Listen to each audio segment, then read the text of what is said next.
We are live at George W. Gatlin Field for an out-of-region matchup. The Bryant Hurricanes are trying to storm in and get their season back on track after being shut out by Daphne last week. Speaking of getting back on track, Citronelle has started the season losing 3 in a row and seeking their first win of the year. Will the Hurricanes blow into town and take the win, or can Citronelle survive Cat 5 conditions and defend home field? Stick around and let's find out together. Good evening and welcome to the MCPSS High School Football Kickoff Show. I'm Al Wheaton, joined by Corey LeBounty. Corey, 2 teams tonight seeking a big win. Well, what you look at is a 7A matchup and a 5A competition. When you start talking about these 2 teams, you know, Citronelle, even though they're 0-3, Coach Barnett does an outstanding job with this Wildcat program and leading it here after a few years of service with the Wildcats. Bart Sessions, his 2nd year of action with the Hurricane program, and he's just trying to change the culture for Alma Bryant. And even though they were able to go ahead and go on the road and get that first big win against Hopeville, field conditions were not conducive in their home field last week, and they're still happy that they're coming on the road to allow their home field a chance to dry out. And speaking of drying out, we were down on the field earlier. Conditions look great. The field up here at Citronelle at Gatlin Field looks very well taken care of. No question, and I think that's something to keep an eye on when you start talking about other places across the entire state of Alabama. With games being moved, this game was originally scheduled for tonight, but this field here in Citronelle is second to none in the entire state of Alabama with natural playing conditions. When you see the natural grass, non-artificial turf, the drainage is superb, and even though we've been bombarded with a lot of rain the last couple of weeks in Mobile, it doesn't show here in Citronelle. All right, well, we'll show is some action tonight, so let's get to your checklist. Bryant is the visiting team. What can we see or feel from them tonight, Corey? Well, when you start talking about Alma Bryant, money down movement, you'll hear me talking about that all night long. Bryant has to get off the field defensively on 3rd down and force Citronelle to punt, as well as convert 3rd downs. They also have to play clean on offense. Not a lot of penalties, and they are in the plus side from the turnover standpoint. They want to stay that way offensively. Quarterback containment. We know that Citronelle has an outstanding quarterback who 1 year ago gave this Hurricane team fits, so they want to make sure they contain him in the pocket. When you look at Citronelle, they must have premium protection for their quarterback. He's a dynamic playmaker, and we'll talk about him later on, but they have to protect their quarterback tonight. Win the turnover battle. I think that's where they have to go ahead and change their situation from a win-loss standpoint, is protecting the football and avoid early Category 5 damage. 1 week ago against Viger, they put themselves quickly behind on that scoreboard. They want to make sure that Bryant does not blow them away early here on their own home field. That's exactly what I meant in my open about surviving Cat 5 conditions. Speaking of conditions, Corey, you know just as well as I do, they moved a couple games to Thursday last night, and it rained on them last night, and so far we haven't had any rain. So speaking of weather, let's check in with the BSN weather forecast. Take it down to the field with Kimberly Dunn. Give me Kim.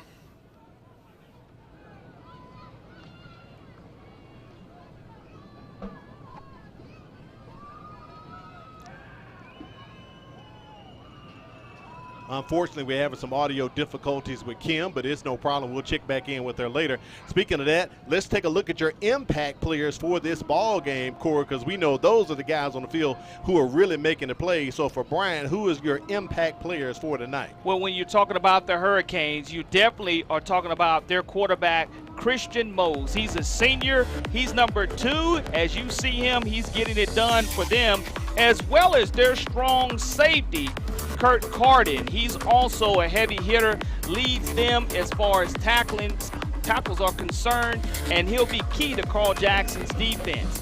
For the Citronelle Wildcats, linebacker David Sullivan, he's only a junior, but he also leads them in tackles, and he'll be a difference maker from his inside linebacker position. And of course, I mentioned, as far as one of the things that Bryant has to do, they have to contain this quarterback, Justin Adams. This young man is electric with his feet, and we'll see him be able to get out of the pocket and has great scrambling ability. You're right about that, Corey. Something Coach Bart Sessions told me Said the young man has really good scramble ability. Last year when they played against Citronelle, he kind of got Citronelle out of a jam a few times, keeping the plays alive, and that allowed Citronelle to get the win against Bryant last year. I think that's huge as far as containing him and being able to make that your game plan and staying at home and containing the quarterback. That is going to be critical and something we keep an eye on very early for the Hurricanes as far as them having a strategy defensively. Their defensive coordinator, Carl Jackson, knows this as soon as he pops in the film. The head coach, Bart Sessions, knows that as well. So, again, it becomes a game of chess and not checkers when strategy is implemented. Now it's just a matter of executing that strategy tonight. Now, we may look different. We're inside the press box tonight, our first time in the press box at Citronelle. But the one cool thing about that, Corey, we don't have to get the air horns in our ear when we're on top of the press box. You know what I'm saying? It definitely makes you tremble anytime Citronelle has a big-time play. And with us being insulated in here, you don't have to worry about that exterior noise. All right, we're going to try to check back in with Kim in a little bit. That's going to wrap it up for the pregame kickoff show. Headed your way, we'll have the kickoff. Bryant and Citronelle coming up. It's your MCPSS High School Football Game of the Week.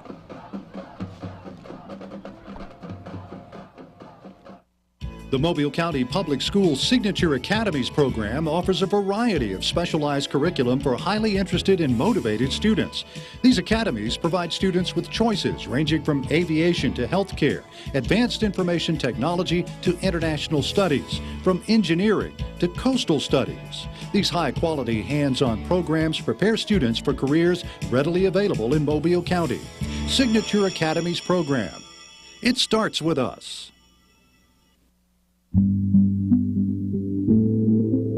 Mobile County Public Schools, the place that has it all. We have 90 schools that include rural, urban, and suburban schools of various sizes. We are also home to Alabama's first public school. We welcome you to come join our winning team. Our district is led by the 2020 Superintendent of the Year, Mr. Kressel D. Threadgill. Our teachers are leaders in their profession who are afforded numerous professional development opportunities. Our principals are collaborators and encouragers. Our schools are leading in innovation and instruction. And most importantly, our students who are learning today, leading tomorrow, are simply the best. If you want to live in a historically rich city near beautiful beaches with superb southern hospitality, we invite you to come teach with the best. Team MCPSS.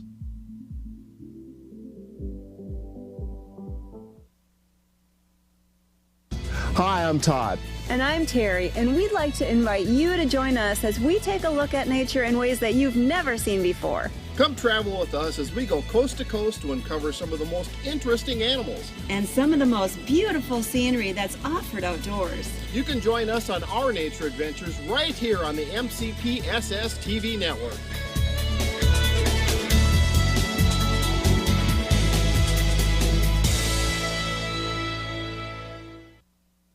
My name is Harshini. I'm a junior at Davidson High School, and after graduation, I plan on pursuing a career in dermatology. Currently, I'm taking science classes such as AP Chemistry, Biology, and Human Anatomy, which will help me pursue my career. I feel as though Mobile County is preparing me for my career choice in that they provide rigorous classes that help me think further beyond just what I'm learning. I'm Harshini Cannon, a junior at Davidson High School, and I'm learning today so I can be a leader tomorrow.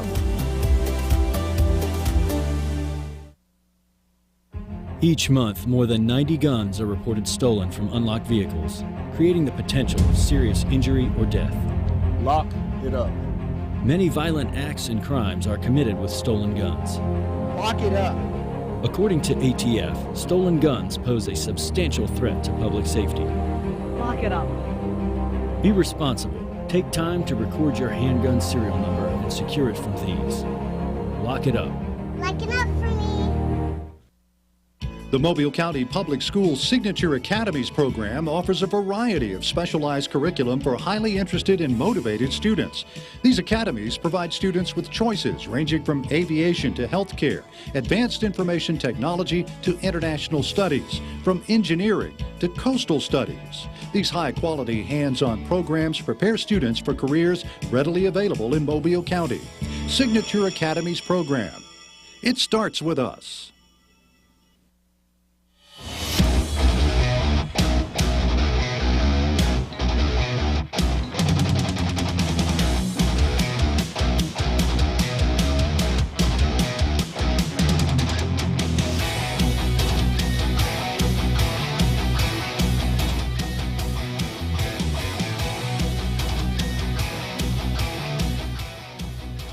Tonight, Highway 45 comes alive for high school football. Bryant comes in trying to end a 2-game losing streak to Citronelle, while across the field, the Wildcats want to end a 3-game losing skid that they've started this season off with. A win is what they both seek, but only one team can claim it. Who will it be? We're about to find out with the MCPSS High School Football Game of the Week. Thanks for joining us. I'm Al Whedon along with Corey LeBounty. Covering the sidelines, we have Kimberly Dunn. Bryant won the toss, and they've deferred to the second half, Corey. So we're going to get a look at the Citronelle offense right here off the jump. Well, it's important that Citronelle get off to a great start, and we mentioned them not getting behind down and distance-wise, and it's going to start with playing clean special teams right here to start the contest.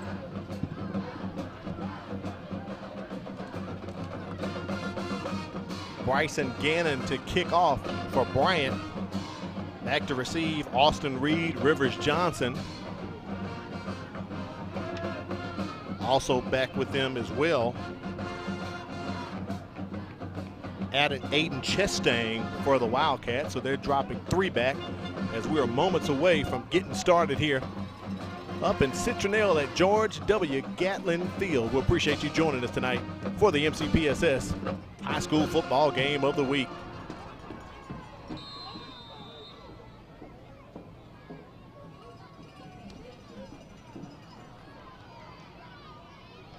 Kickoff taken by Reed near the 10. Up the middle he goes. There's a Bryant player down on the field. We'll check in with that. Let's take a look at that Citronelle offense. Wildcats quarterback Justin Adams is still young, but he can scramble to keep plays alive. He can throw it deep, and will try to hook up with wide receivers Austin Reed and Rivers Johnson. Up front, the Wildcats are anchored by 2 big fellas, 6'2" left tackle Gunnar Newbern and 6'4" right tackle Bryce Kaiser. Citronelle averages 248 pounds across their offensive line. Aiden Davis is the injured Bryant Hurricane, according to the roster we were provided, and it'll start a delay on this game here, and you never want to see the opening kickoff start with some type of injury, but the trainers were quickly out to him to go ahead and tend to his injury. Davis went down a bit early there, Corey. We saw him on the field as the ball was being run back by Reed. He went down early, so we don't know if he was tripped up by one of his own teammates or got crossed up with the Citronelle Wildcat. But they're taking a look at Davis right here off the top. Very rare to see something like this on kickoff. We're going to take an injury timeout, and we'll come back with more for the MCPSS High School Football Game of the Week.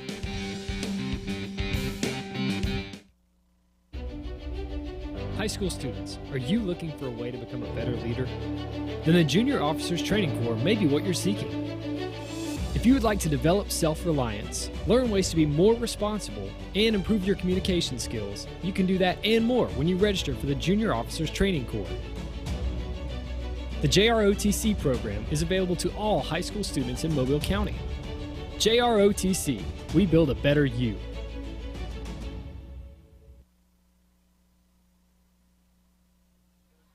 We're back at Gatlin Field as Davis is helped off of the field there, Corey. Had to get some of the trainers, but very, very odd to see a play like that on the kickoff to have an injury. Non-contact injury in that situation as he was running down the field. You mentioned before the ball was even received that you saw a Bryant player down, but nonetheless, he was helped off by head coach Bart Sessions and the trainer. 1st and 10 Wildcats from their own 35. Great field position as Justin Adams and the offense try to get going here for Citronelle.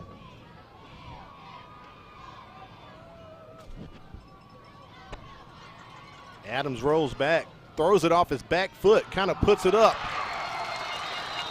And that is complete off the ricochet. And it's going to be complete to Blake Jarvis caught it off the ricochet. kind of a flailing duck there as there was some pressure on Adams. And you look at this great replay. Adams throws it up, almost a jump ball, but the ricochet right off Reginald Chastang's hands lead to a first down of the game. Great hands and eye coordination. 1st and 10 Wildcats here. Looks like the ball will be spotted right at their own 47-yard line. Near the midfield stripe already. Handoff across the 50, approaching and picking up the first down. Javon Adel for Citronelle puts it at about the 40-yard line of Bryant.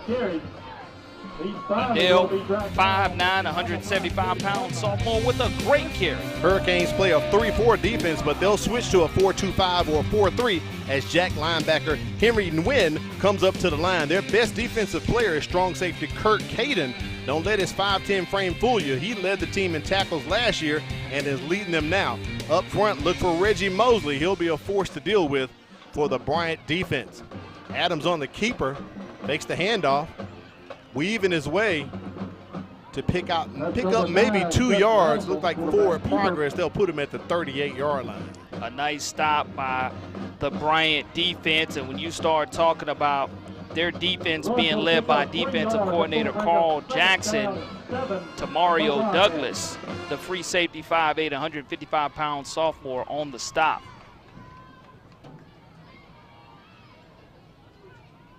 We saw this same matchup last year. Citronelle can kind of spread it out. One of the things that Coach Jason Barnett told me is the kids have to build confidence and consistency. That's what they've been lacking. It's been topsy-turvy so far this season. Adams trying to go out to Jarvis, incomplete. 2nd down coming up here for the Wildcats. Great quarterback pressure by this Bryant defense, but you look at one of the things that is important is you have to keep containment, and with the great pressure you still have to have containment. It looks like there is a flag on the play. Yeah, it's near back where Adams was scrambling. I believe this will be a hold from the vicinity of the flag there. During the play, illegal blindside hit against the offense. So worse than a hold, had a crackback. So that's the big 15-yarder. And that's going to place Citronelle, I believe, on their own 32-yard line. 15-yard penalty from the foul against Citronelle. 2nd down and close to 38 yards to go. So 2nd and long, very long, coming up here for the Wildcats. They set up the screen, trying to get Austin Reed going. He picks up maybe 1 or 2. It'll be 3rd and long coming up here for the Wildcats. Ryan Lambert, the 5'11", 195-pound junior on the stop for this Bryant defense, and you're able to gain positive yardage, but that penalty definitely was costly there when you had a drive on Bryant's side of the field getting ready to occur, and they're going to call it 3rd and 23 here on the scoreboard. Not too many plays in the playbook for offensive coordinator Kyle Davis, and the Wildcats have to be creative. We've seen Adams kind of scramble already with this ball game, something we talked about in the intro, that Coach Sessions remembers how he keeps plays alive. Looks like a pre-snap penalty or possibly a timeout call. Let's see what Ron Coleman's going to say here.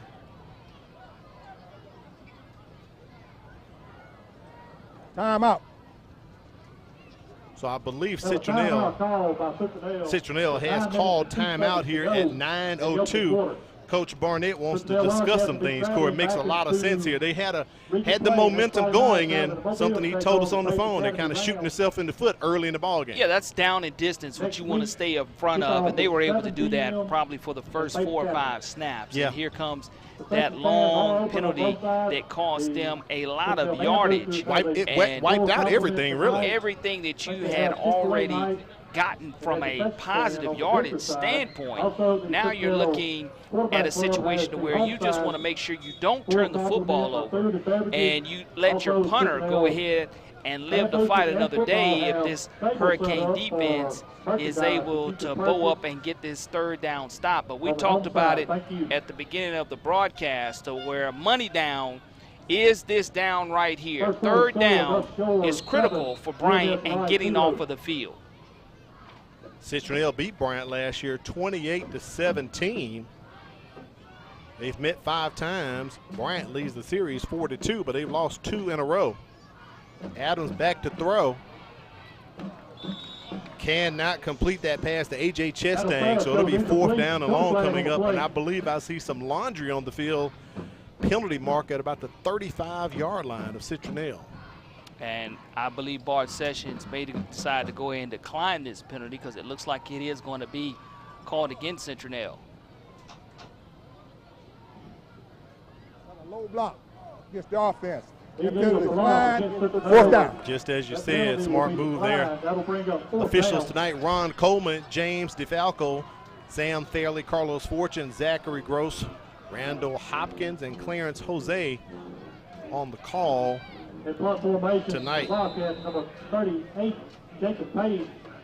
Heading back to retrieve this punt, Isaiah Dixon for Bryant sets up at about his 34-yard line, and Jacob Page on to punt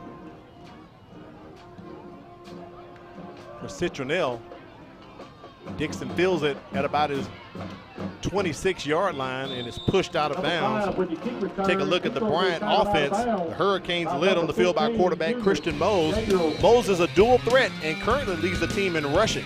Also carrying the ball for the Hurricanes is running back Isaiah Dixon. He just did that punt return. When Bryant passes, look for wide receiver D.D. Lambert and tight end Michael McBride to haul it in. Lambert leads the team in receiving. Up front, the offensive line averages 263 pounds and are led by Troy commit senior center Billy Gilmore. Billy Gilmore was at media day, and this is a young man, 6'3", 280 pounds. Definitely fits the part as far as we were on the field during warm-ups. Sure was. He definitely looks like a big-time mauler up front, and we'll see what type of push and leadership ability he provides for the Hurricanes up front. Speaking of a push, Corey, Bryant flagged with a hold on that return by Dixon, so that pushes them back about 10 yards on the return. So they're going to get the ball here at their own 24-yard line as we take a look at this Bryant offense.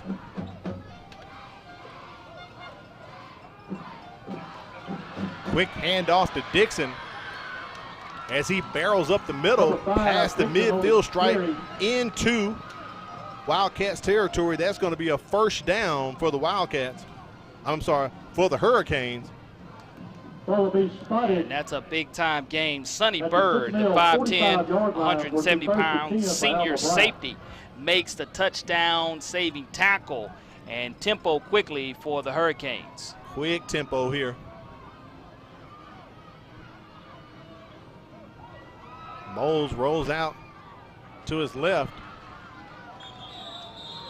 and completes the pass near the 1st down marker. Nate Orr hauls it in, but there's a flag on the play. Let's see what the call is going to be here. We've had a lot of penalty flags here. Something that you want to try to stay away from early in the game if you're both teams. During the play, ineligible downfield. So 5-yard penalty against the Hurricanes. It'll be 1st and 15. They're going to spot it right at the 50-yard line in front of us, Corey. Get a chance to see that nice paw print there of the Wildcat at midfield. And again, this immaculate turf that's being out here at War Memorial Stadium on the campus of Citronelle High School. Hand off to Dixon. Number 5, Dixon on the He's carry. tripped up for about a yard. In the backfield. Be 2nd down. I'll say 14 coming up here. He picked up maybe a yard. Braden Rivers, the 5'10", 175-pound junior inside linebacker with the stop, and Skylar Mosley is the first-year defensive coordinator for the Citronelle Wildcats. If that name sounds familiar, it should, because it's the same Skylar Mosley that played at Saraland during their first ever state championship appearance for Jeff Kelly. Trying to set up a screen here for Orr. That took a while to develop, Corey. Maybe picked up 2 or 3. It's going to be 3rd and about 12 coming up here for the Hurricanes. Well, they're going to give him credit for a few more, so maybe 3rd and 10 coming up here for the Hurricanes. Right, what we talked about for both of these teams, especially for Bryant. Money down, offensively and defensively here at 3rd down and 11 yards to go. You need to make sure here that you don't turn the ball over and you just make great decisions with the football. Empty set. Mo's back there by himself. Fires one across the middle, and it is intercepted. Citronelle intercepts that ball. Braden Rivers from his Mike linebacker position, and we have our first turnover of the ball game. And that's what you want to avoid, that 3rd down mistake. You really need to value the football as he's eyeing down who he wanted to throw it to. Great job defensively of reading the eyes of the quarterback and just falling back, and most never really ever saw him. Therefore, it led to the interception, and that's our first turnover of the contest, but it's something positive for this Wildcat Nation and these fans to get excited about. Ball's going to be spotted at about the 49-yard line of Citronelle. Once again, great field position. Let's see if they can keep the momentum going and have those unnecessary penalties. Fake the handoff going deep. A little contact, no flags, as they were trying to connect with the receiver, Rivers Johnson. I see no laundry on the field, Corey. 2nd down. Kurt Carden in defense for the Bryant defense, and Jason Barnett is not happy with the officials at all. Yeah, he wanted the call. Definitely wanted the pass interference call that was brought up. And I like the call by the offensive coordinator, Kyle Davis, going for the kill shot on 1st down. Yeah. And especially with the ball being right at midfield. They're going to try to work to Rivers Johnson a lot tonight, so no surprise there. Handoff to Audell. And boy, he is wrapped up. I'm going to say no gain on that one, Corey. It's 3rd down and 10 coming up. Reginald Mosley, 6'3", 236-pound sophomore, number 82 on your television screen, was able to come away with that tackle from his defensive end position. And now another money down. And looks like we're going to have a stoppage of play here, as we're going to have 3rd and 9, and it's going to be our heat timeout. I think this is the heat timeout at 6:09. We'll take a break and come back and bring you more action. Citronelle and Bryant, it's our MCPSS High School Football Game of the Week.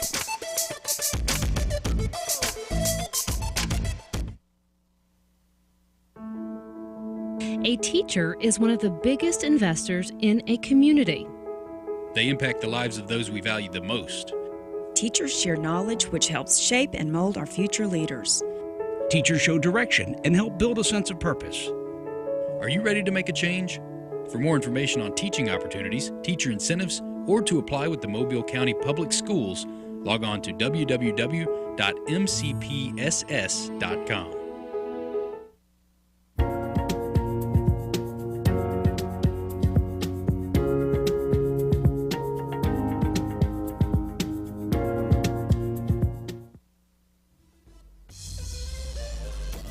We welcome you back to the MCPSS High School Football Game of the Week. Corey, as you called it, money down, 3rd and 10 coming up here for the Wildcats. Toss it out to the back, out of the backfield, just picks up a couple. It's going to take Citronelle to 4th down here. And you look at this textbook open field tackle by your strong safety. Who is our impact player for the Hurricanes? Kurt Carden. He comes up and makes sure that no additional yardage were gained, and you're looking at a 4th down and close to 7 yards to go, where you're kind of where you can flip the field and pin them deep if you decide to go ahead and punt this football away. I think they're going to go for it, and I feel that was the call from 3rd down out of that timeout. We'll try to toss and run and get half of it with it being 4th and 6. Adams just going to keep it, goes up the middle. His momentum is stopped. A flag comes in. 2 flags come in after the play. And we'll let the officials sort it out. So, to me, no surprise there what Skylar Mosley decided to do, Corey, to Kyle Davis, offensive coordinator for Citronelle, kind of get 2 plays to get basically 9 yards. All right. Got a personal foul. Face mask.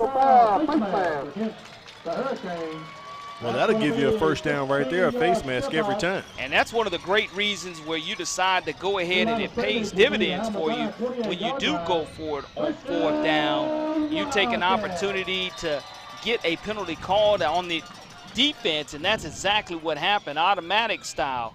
Now at the own 28 of the Hurricanes, fresh set of downs for the Wildcats.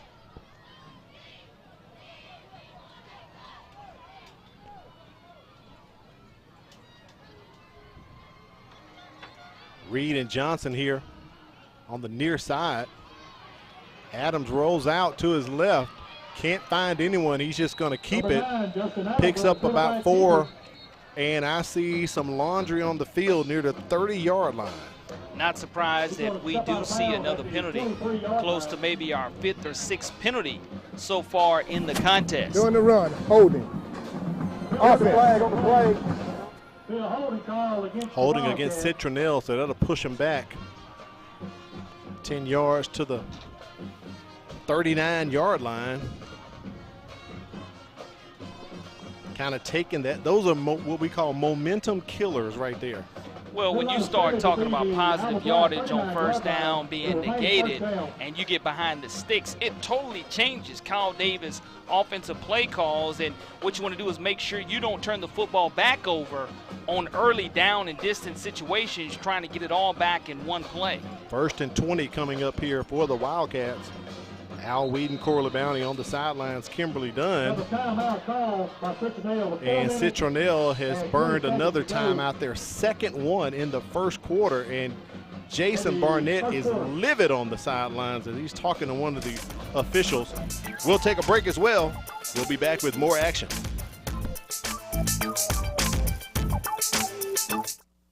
If you're looking for fun, fashionable, and affordable jewelry, it's here. It's Paparazzi. We have a variety of colors and styles of bracelets, rings, necklaces, and earrings for all occasions and for every event. New styles are added daily, which means you are always up to date with the latest fashion. For that genuine bling, join me, Charmaine Watson, the real jewelry lady, on Facebook Live Sunday through Thursday at 7 p.m. It's cute, it's fun, it's fashion, it's $5, it's Paparazzi. What's happening in Mobile County Public Schools? Tune into Inside Education. It will give you an in-depth look at issues that affect your child right here on the MCPSS TV network. So to my calculations, Citronelle has used 2 timeouts. The scoreboard still says they have 2 remaining, Corey, but we'll find out. It's still 1st and 20 for the Wildcats. Handoff to Audell. As he barrels across the 35-yard line. Nice pickup. Cut some of that yardage down. 2nd down coming up for the Wildcats. Ryan Lambert on the stop, but positive yardage being churned down by this offensive line, getting a great push up front, and now you're looking at 2nd down and about 15 yards to go for Citronelle. Jarvis goes into motion. He faked the jet sweep.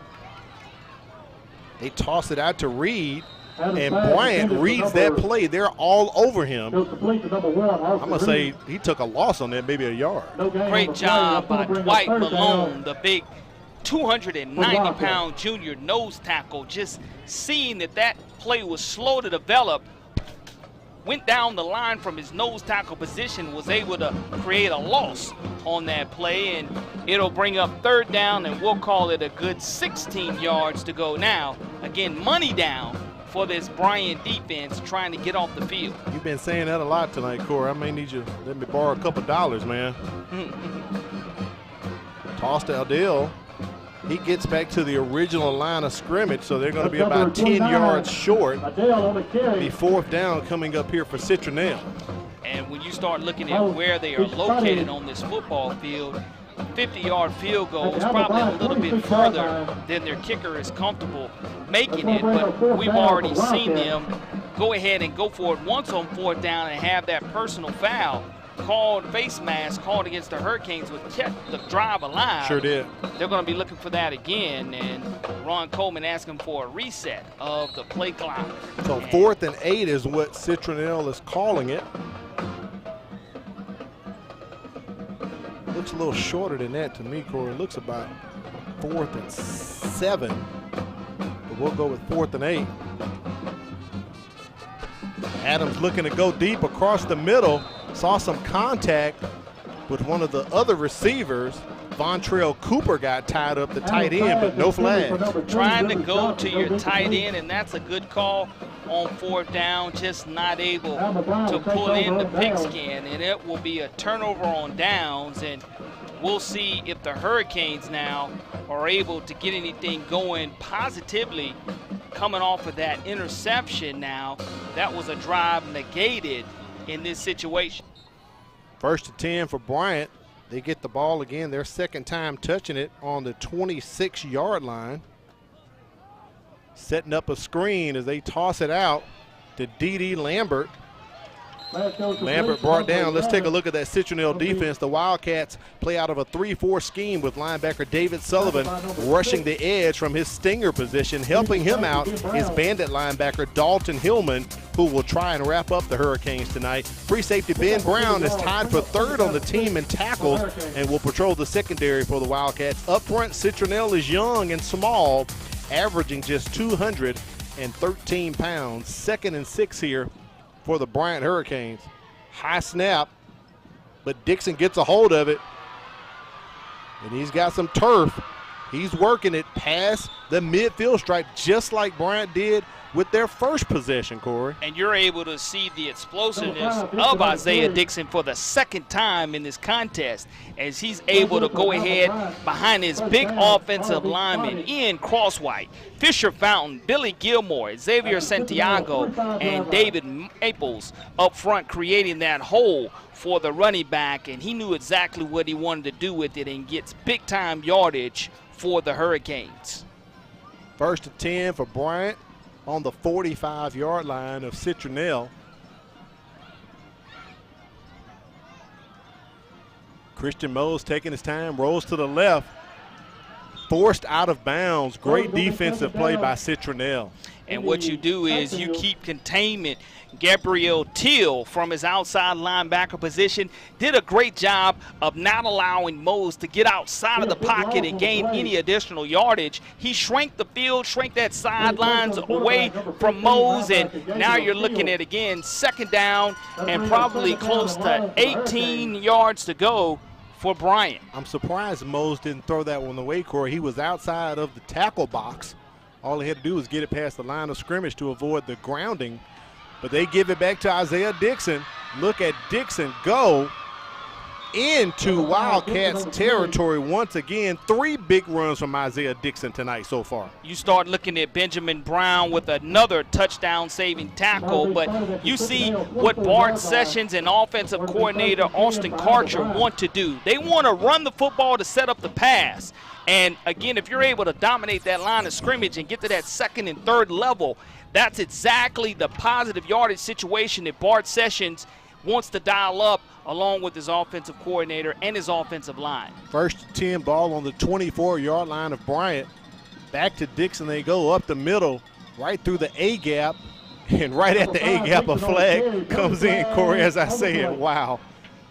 Unbelievable. When you only have 3 down linemen. Doing the run. Holding. Offense.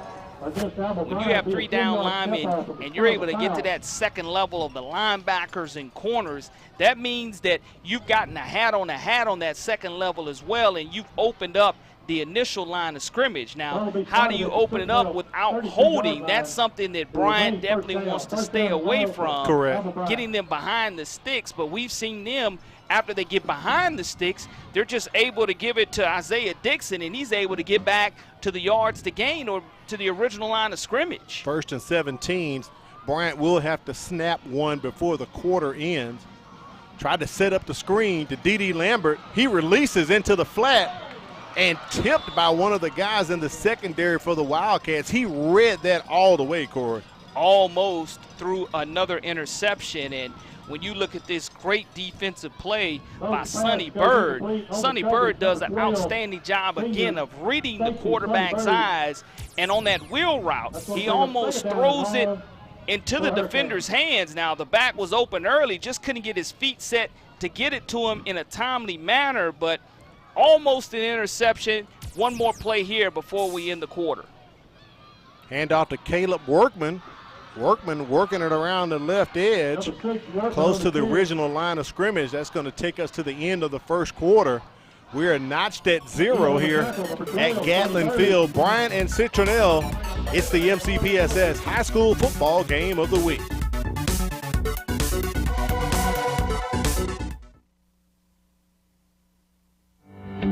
If you look at the numbers, Mobile County Public Schools is making great strides. With more than 53,000 students, 7,000 employees, and 90 schools, we are consistently increasing our 4-year graduation rate and our first-class pre-K program.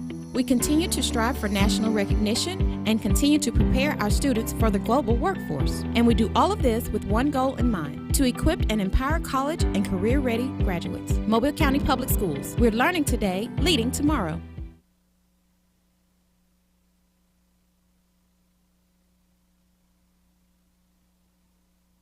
Learner? If so, then the MCPSS Academy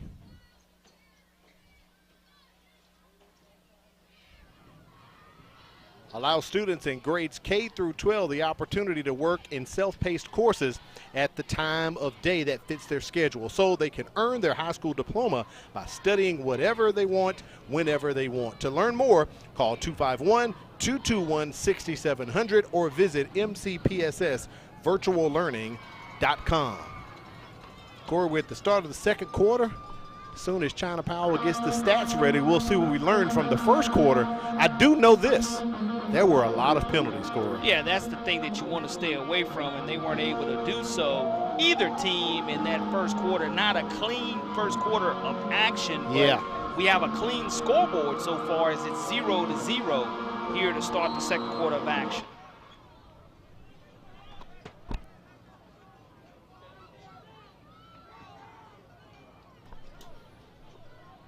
Third and 12 coming up here for Bryant. They hand it off to Isaiah Dixon. He stretches it out into the red zone, but he's going to be short about 3 or 4 yards. So it's going to come up decision time here for Bart Sessions and the crew. I'm sure they're going to go for it, Corey. A bit too far out for their kicker, Bryson Gannon, to attempt a field goal here. Well, the most positive thing that you can have here is to where you get a great route and a great completion by Mose as he's trying to go with the hard count here on 4th and right at 4.5 yardage. And I believe Bart Sessions is called a timeout. That's a great timeout. But great discipline. That's a wise timeout right there. Citronelle didn't jump and avoided that free first down penalty here. And all right, we got a break.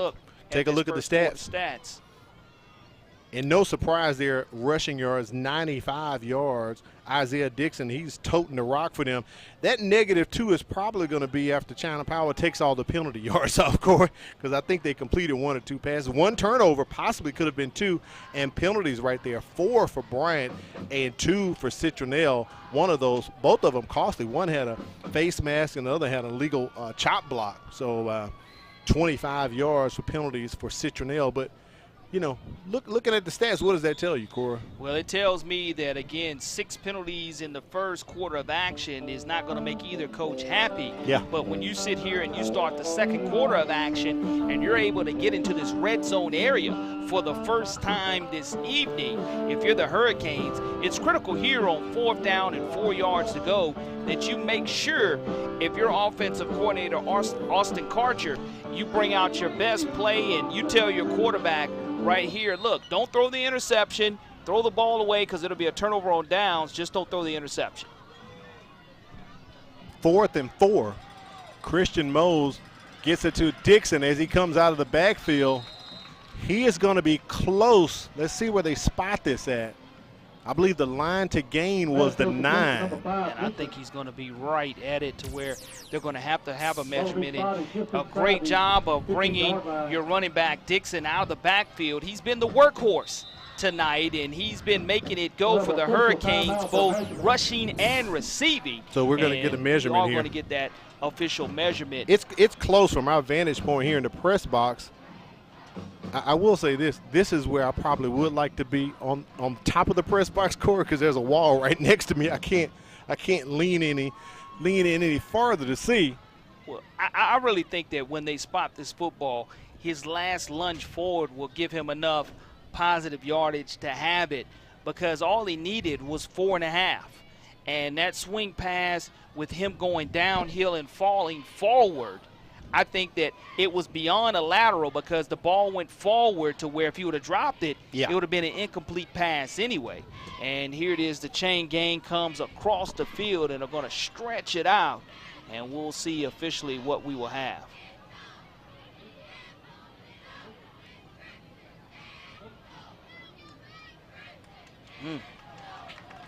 Inches. And it is short just by inches, Corey.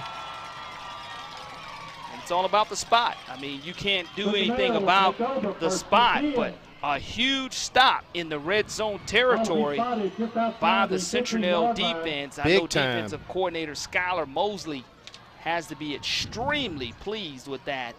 And now we'll see what Citronelle does right at their own 14-yard line. Score 0-0, 1 turnover in the contest so far, an interception thrown by Christian Mose. But ball over on downs to Citronelle. That's always a good motivating start for your offense here going into the second quarter.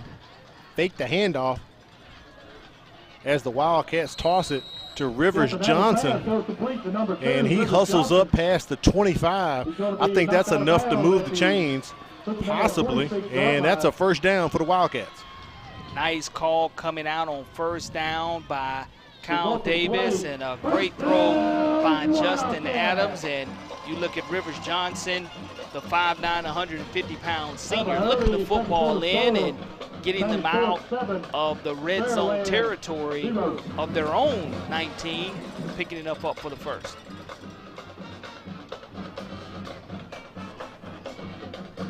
First and 10 from the 26. Adams launches it, and it looks to be intercepted by Bryant. Tamario Douglas, but a flag was thrown near where Douglas got the interception, Cora. And Douglas has 1 interception on the season. If this holds, he'll have 2. And I think it's going to be pass interference there as you start looking at defensively for the Hurricanes. There was a bump. There was a unintentionally by Elijah Anderson from his defensive back, and now Ron Coleman and the officials will talk about whether it was. Great shot right there by our man Bruce at the 50-yard line as Matt Davis leans in to try to get a little intel there, Corey. And they're discussing it.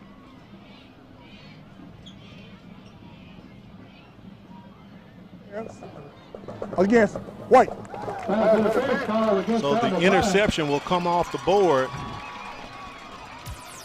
Let's check out the replay here. And it's just going to be unintentional contact there, but nonetheless, it was affecting the ability for him to catch it. Right there, you have the bump by Elijah Anderson. Yeah. And it did and was the correct call there, because you look at Rivers Johnson, if he was not bumped, he would have had a better opportunity to catch the football. But he did have to wait on it a bit too, and I think that's what surprised Anderson bumping into him, which allowed Douglas to pick it off. So it's first and 10 at the 39-yard line after that pass interference. Pass complete to A.J. Chastain right near the 50-yard line, just past it into Bryant territory, and the sticks move again for Citronelle. Chastain, a big 6'4", 180-pound target for his quarterback. And you start looking at where they are. This is the second time tonight that we've seen them be right at that Wildcat paw at midfield here.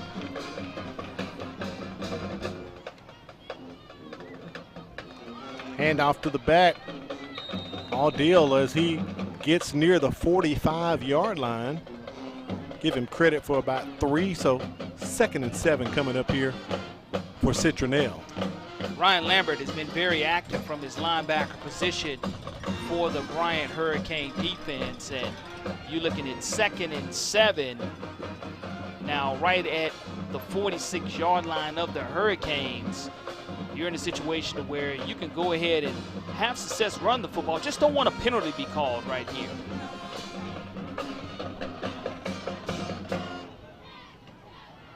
Toss out once again to Adil. He picks up maybe 2 or 3. It's going to be 3rd and short coming up for the Wildcats. They are in front of the stick, so this is where you want to be at on money down, Corey. Alexander Brown, the 5'9", 175-pound junior linebacker, makes his 6th tackle of the season. And 3rd down and 4 yards to go now. Again, Al, you want not to have drive-killing penalties here on money down, and you want to continue to make the Hurricanes stay on the field as long as possible. They fake the toss. Adams keeps it, goes right up the gut to the 30-yard line. Great play call right there. 1st down, and the sticks move again for Citronelle. Tamario Douglas, the free safety on the stop for the Hurricanes, but you see the versatility that we mentioned that Justin Adams does have with his feet as well as the accuracy of his arm, but it does pick up another Wildcat 1st down now at the 30-yard line of the Hurricanes. Last time Citronelle opened the season losing 4 in a row was back in 2015. They finished that season at 2-8, something they do not want to replicate tonight. Fake the handoff. Adams keeps it on the RPO, and he climbs ahead for about 7 or 8 yards. Nice carry by Justin Adams. Positive yardage on 1st down, but what you start to see is when you start looking at a 7 and 8 play drive, the Hurricane defense starts to get more and more tired and fatigued. And you're starting to see Adams starting to be able to break containment and gain more yardage with his own legs. They're spotting him at the 23-yard line. 2nd and 3 coming up. The line to gain is the 20. They'll be sitting right at the red zone as Rivers Johnson comes over to talk. And I believe Jason Barnett has called a timeout. We'll take a break as well. You're watching the MCPSS High School Football Game of the Week.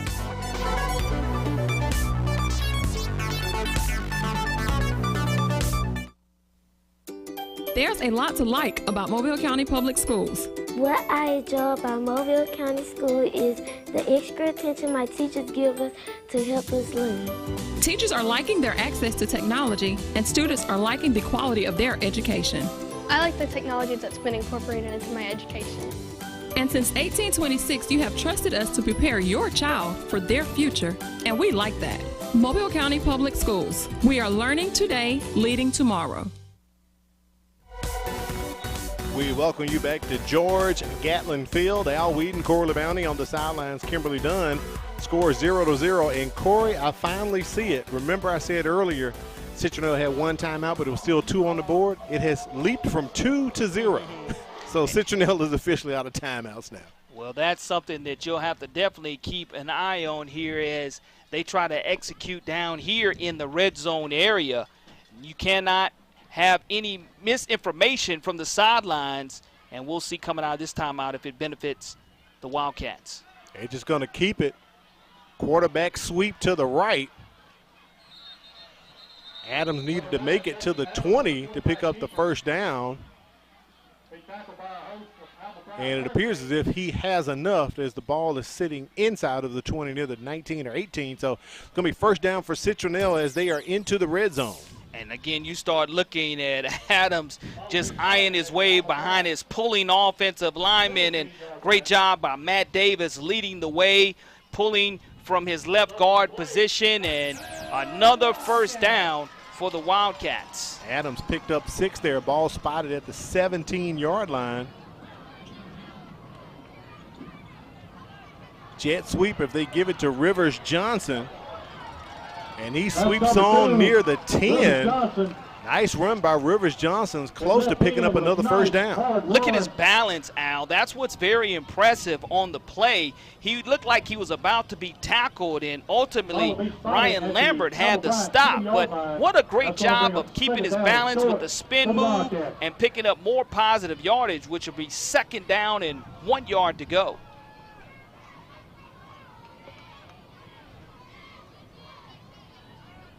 They fake the handoff. Adams rolls out to his right.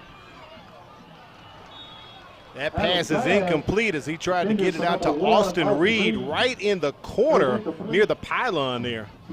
And with that incomplete pass, you're starting to look at the Hurricanes be able to go ahead and catch its breath. But right here on 3rd down and 1, again, another money down situation. This is the biggest 3rd down of the first half. And we'll see if we're going to go ahead and observe the heat timeout with 6:21 remaining. It appears to be that way. Ron Coleman called it at 6:09 in the first quarter, and right here at 6:21. So we'll take a break as well. Citronelle driving. Uncle Mo's in the car. Let's see if they'll put it in the end zone. We'll be right back.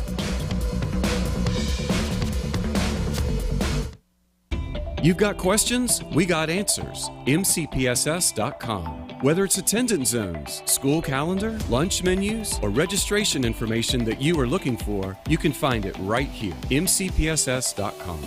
You can also get the latest news and district-wide calendar information, and it's just a click away. So when you need to know, and you need to know right now, check us out. MCPSS.com.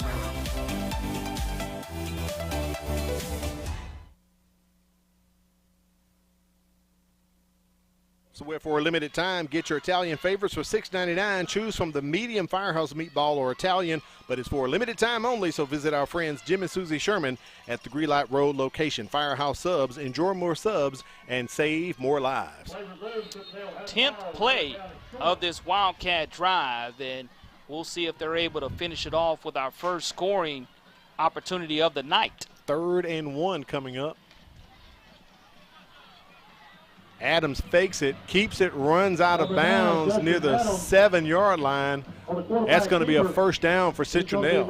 But what's critical is no penalties right there inside the red zone, and now you have a fresh set of downs. And when we watched this Citronelle Wildcat team a year ago, they definitely have some trick plays, even though they have a new offensive coordinator. They did. They have a great play calling sheet and a great head coach that loves to have nice plays in the red zone area late in the down and distance.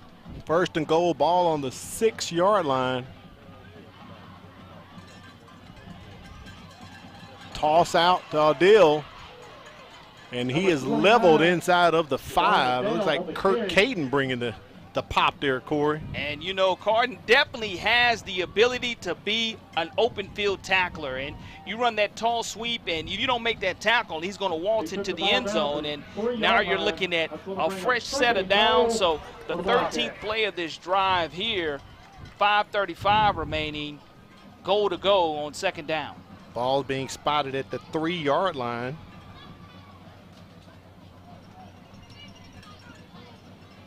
Reed and Rivers Johnson out to the right with Blake Jarvis.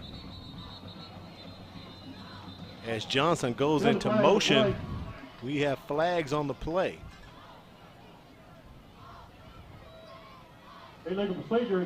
False start against Citronelle. That's going to back them up 5 yards to the 8, so it'll be 2nd and goal from the 8-yard line coming up here for the Wildcats. Yeah, and that's a situation to where now you open back up the play sheet a little bit and you have a little bit more room for your quarterback, Justin Adams, to operate. But if you're Bryant, you must keep him contained to this pocket. You cannot let him scramble outside. You make the wide receivers come back to the football and make a play with their route running.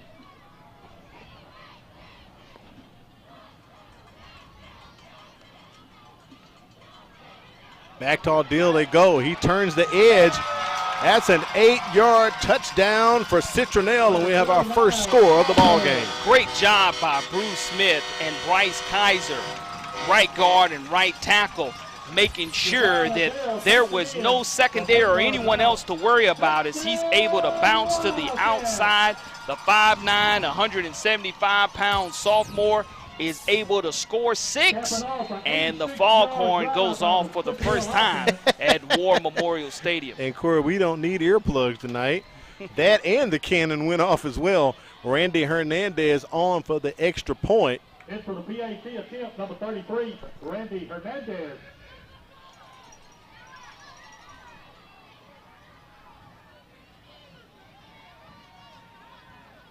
Snap, the hole, the kick, and it is low under the crossbar. PAT no good, but the touchdown counts. 6-0. Citronelle's on top. Thank you. You're welcome. Ayla, hi. Oh, hi, Sierra. How are you? Good. How are things? Things couldn't be better. What do you mean? Well, I just started this new job as a school teacher with the Mobile County Public Schools, and it has been a life changer. Great benefits, the hours are great, and great students. Just overall, it's a great opportunity. Oh, wow, that sounds great. I'm going to look into that. You should. For more information, visit mcpss.com/job opportunities.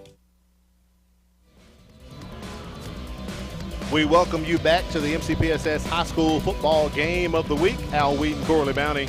On the sidelines, we have Kimberly Dunn, and Citronelle scores first. PAT no good, up 6-0 here.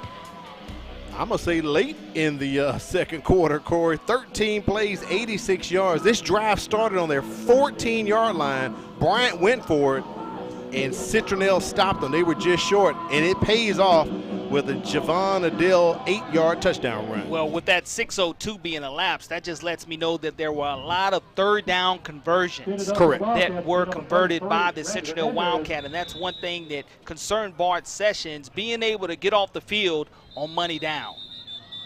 I was just about to tell you this, Corey. This is the first time Citronelle has kicked off. Have a whistle. But we couldn't get started because we had a whistle. So Bryant calls a timeout before Hernandez could do the kickoff. We've seen some really odd things tonight, Corey. We saw an injured player go down on the kickoff. And now we've seen a timeout call before a kickoff. Pretty odd. But the thing that you want to go ahead and try to stay away from is any special teams penalty, especially when you're already trailing 6-0. But when you're leading 6-0, if you're Citronelle, you don't want to commit any penalties that will help out the Hurricanes either. Bart Sessions told me he feels the Hurricanes are still in the phase of learning how to win. The more playing experience the kids get, the better they will become. We know he came in with a young bunch. Some of them started as freshmen and sophomores last year for Sessions, so he's going to have a couple years with a couple of these kids here on the team.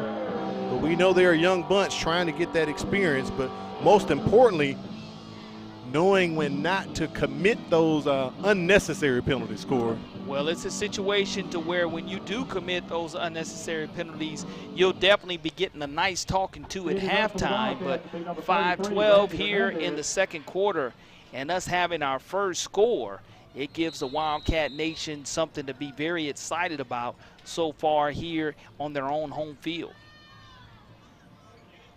D.D. Lambert catches it on the hop as he works near the numbers on the Bryant sideline. And a flag comes in on the opposite side of the field on the 25. Let's see what the call is going to be here with this kickoff return. That's something we've seen a lot of, though, Al. Yeah, penalty we have. Flags, maybe our 9th or 10th penalty flag of the first half. And that's something that, again, I just mentioned moments ago, both coaches are going to talk about. We had 6 in the first quarter, 4 against Bryant, 2 against Citronelle. Let's see what this one, they're walking backwards. So Doing a return. Holding. Return team. that's the second time that has occurred for Bryant when they received the kickoff. That same penalty was enforced on the kickoff. They have the ball first and 10 from the So that's going to push Bryant back to about the 12 or 13 yard line. We'll call it the 13 here at 5:04 remaining in the first half. Halftime will be coming up. Bryant brought their band up from South Mobile County, so we'll get the chance to see them along with the Citronelle Wildcats as well at halftime. So 1st and 10, it's at the 13. 87 yards away from getting points. A fumble snap as Mose fell down on it. Smart thing to do right there. And that could have been a Category 5 mistake. Yes, sir. If you're not able to cover up that football, and luckily you're in the shotgun and Dixon's able to fall back on it. But now when you start taking over the football close to the 10-yard line, now it totally changes what you want to do on 2nd down and 15 yards to go. They're spotting it at the 11, 2nd and 15. Isaiah Dixon with the carry. Number 2, Mose on the quarterback keeper. Correction, Mose kept that quarterback keeper. He has enough for the 1st down, it appears. Corey, I don't see any flags. I want to be sure before they move the sticks or anything.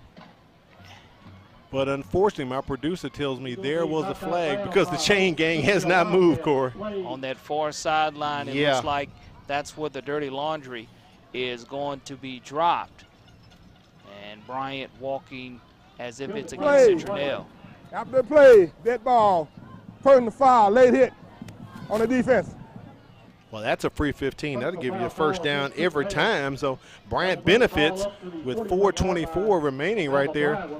Mose had enough for the 1st down, but they just tacked on 15 on top of it. Well, when you look at where they started this drive at their own 10 and now at the 41, a nice change of events for the Hurricanes. Mose has all the time in the world. Throws it away, could not find a receiver open. 2nd and 10 coming up here for the Hurricanes. Great quarterback pressure. You'll definitely call that a hurry from a statistical standpoint if you're Citronelle. And now you have 2 timeouts remaining with 4:05 here to go in the first half of action. The last time Bryant was shut out in back-to-back games was last year against Theodore and Baker. Right now they've done 5 quarters of scoreless action with that loss to Daphne last week.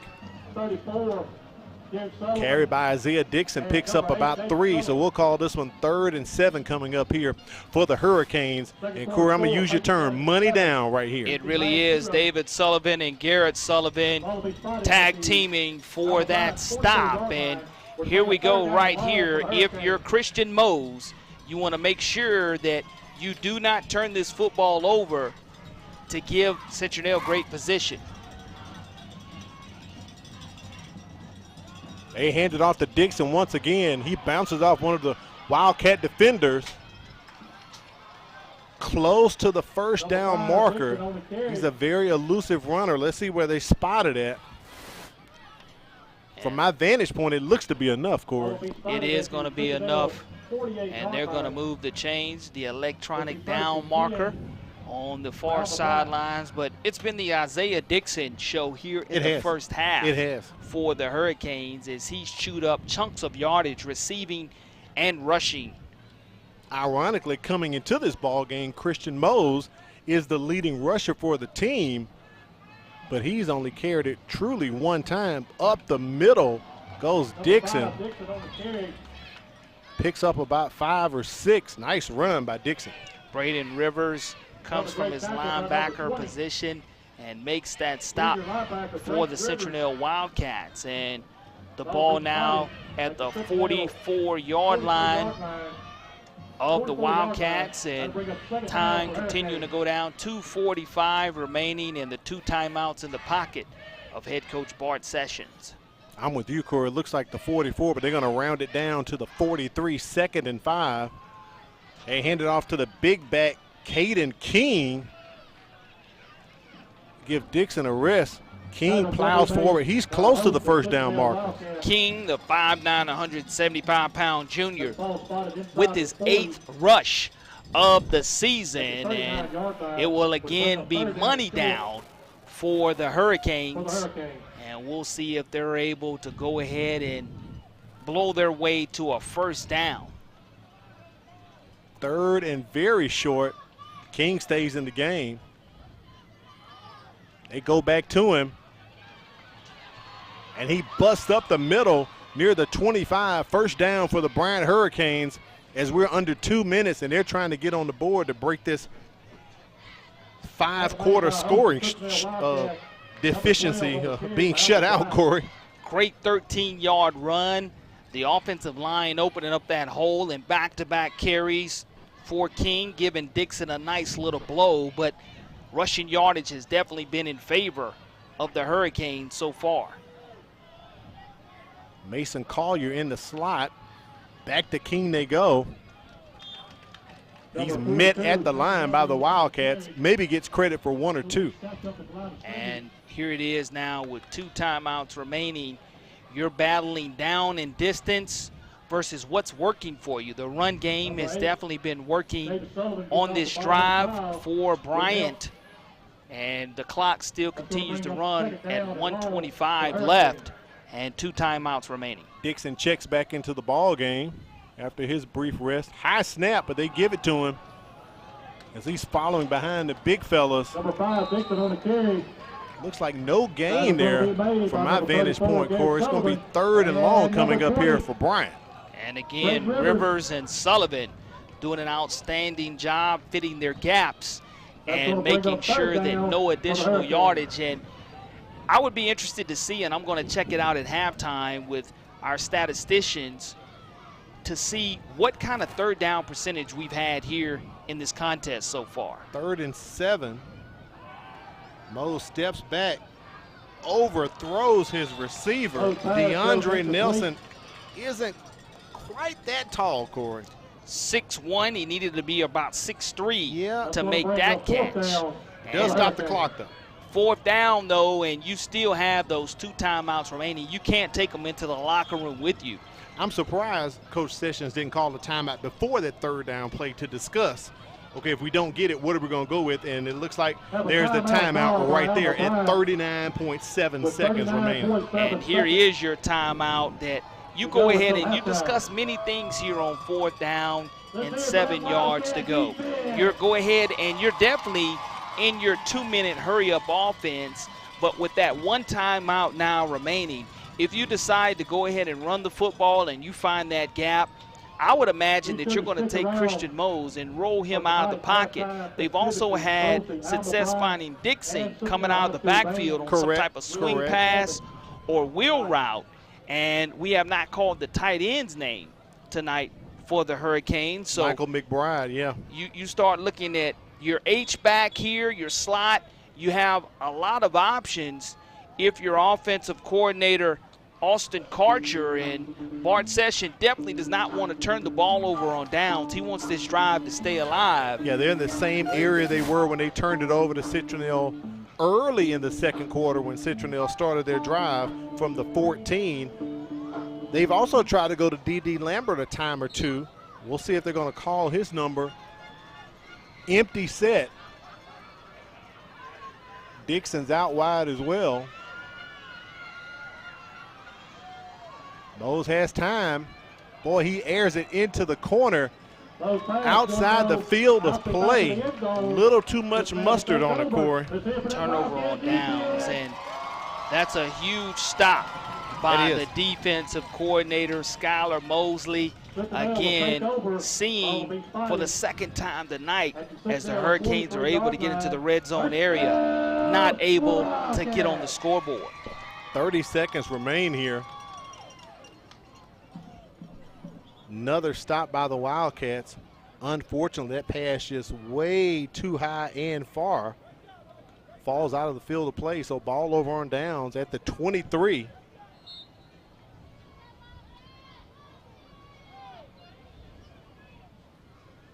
First and 10 here for the Wildcats.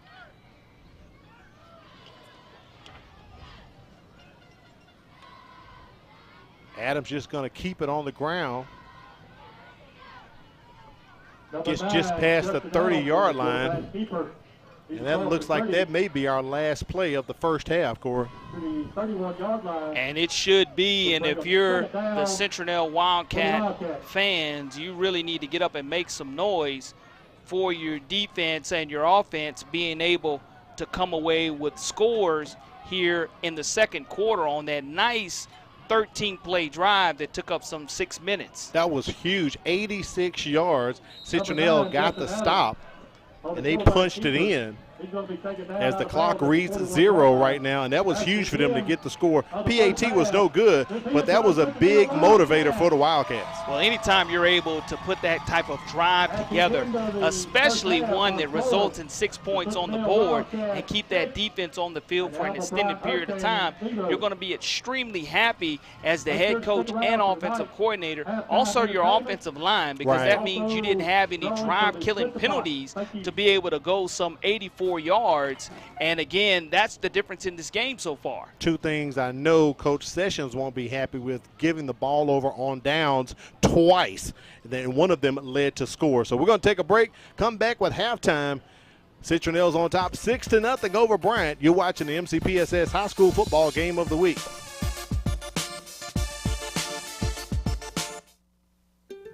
Our children with special needs deserve a place to play. That is why we are coming together to build the Miracle League of West Mobile Schmidt Family Park. It will include a special needs ball field and playground, regulation baseball and softball fields, and more. We have raised more than $1 million and construction will start soon, but we need your help to complete the project. Visit MCPSS.com/Miracle League to donate and to learn more. Any dollar amount will help bring a smile to a child's face. Together, we can make a miracle. Hello, I'm Katrina Frazier. And I'm Deborah Robinson, and we would like to be your next realtors. As homeowners, we know how confusing it can be searching to find that perfect home that fits your needs and budget. For that reason, it's important to have a reliable partner to represent you and to be there for every step of your home buying process. You'll find the services offered through Berkshire Hathaway, Home Services Cooper & Company Realtors are second to none. So whether you are buying or selling your home, call us today and let our experience work for you.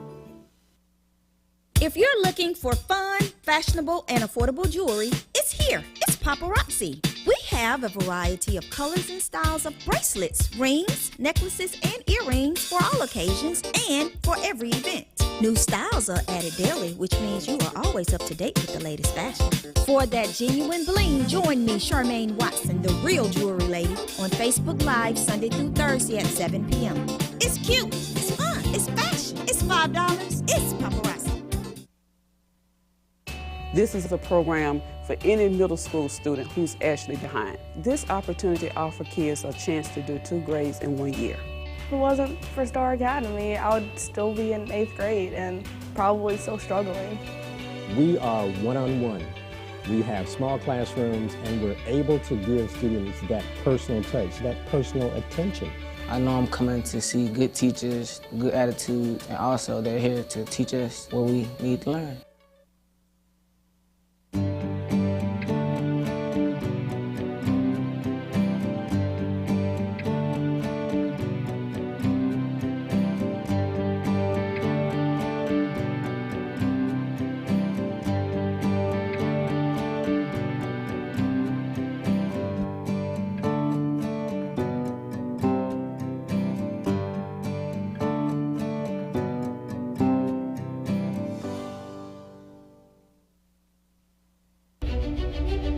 High school students, are you looking for a way to become a better leader?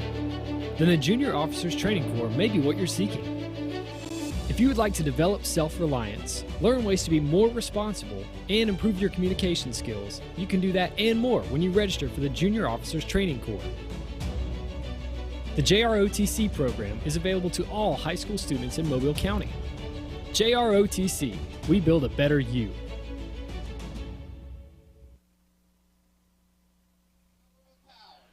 We welcome you back to the MCPSS High School Football Game of the Week. We're going to take it down to the field and listen to the Alma Bryant Marching Band. Hurricane to leave you feeling good. Yeah. And now let's make some noise for the Hurricane Band.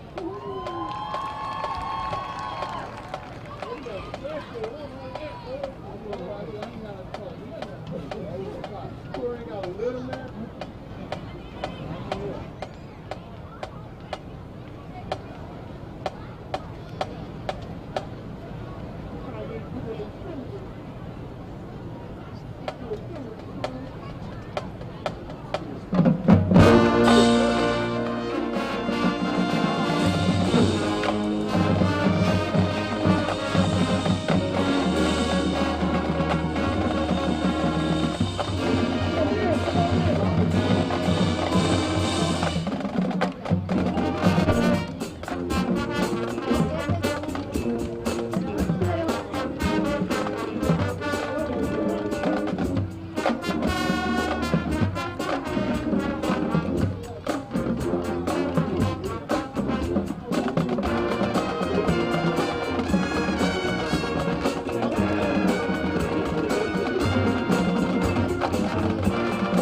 Sounds of the Alma Bryant Marching Band. So inside of the press box here with me atop of Gatlin Field, I have the one and only Kimberly Dunn. Kimberly, we're having microphone issues with you today, so we brought you up here for the Chick-fil-A Halftime Trivia Challenge. Yes, you couldn't hear me on the field, so I came up here with y'all, and I'm going to present this trivia challenge to you this evening. I get to play the trivia challenge. You get to play the trivia challenge, and I guess you get the goodie bag too. So this is the ultimate Corley Bounty payback for all of the game all of the the week trivia brain busters that I've given him. Okay, exactly. But all this right. one shouldn't be too hard. So hopefully. So do I need to character roll anything, or I'm just Al? You're ask me what's Al. my name. You're or? just Al. Okay. But you can tell us a little bit about yourself. Well, I'm Al. I'm from Mobile, and wave hey to the parents. Hi, everyone.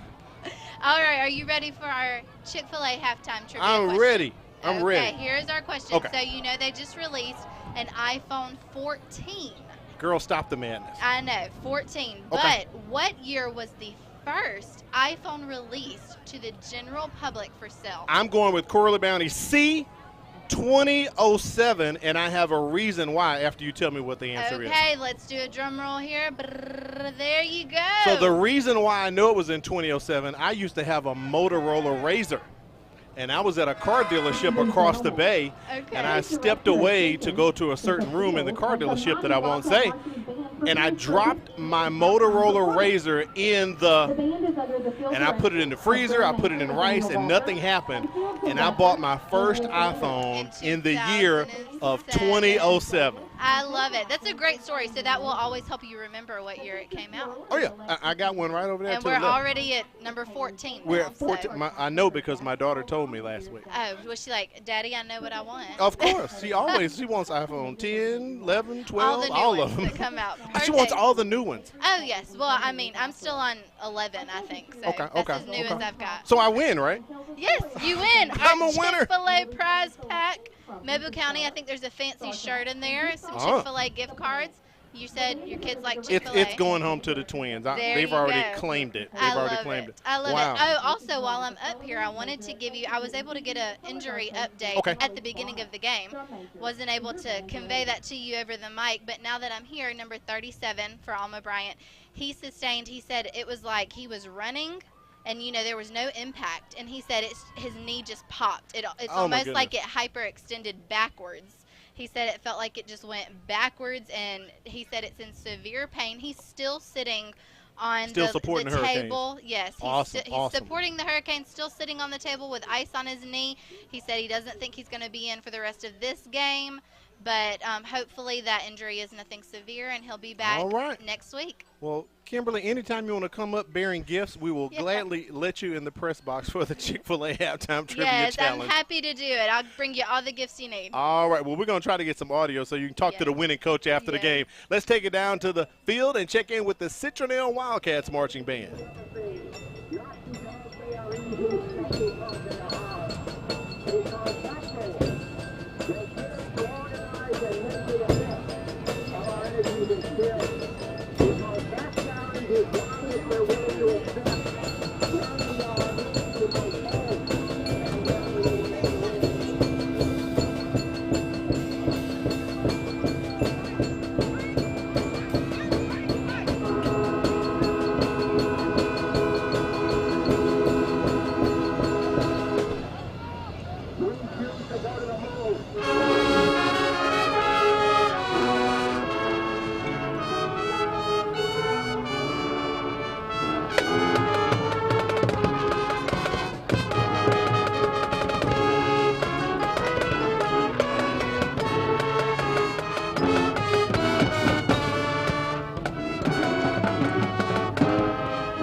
do it one more time for the Citronelle Wildcat Marching Band.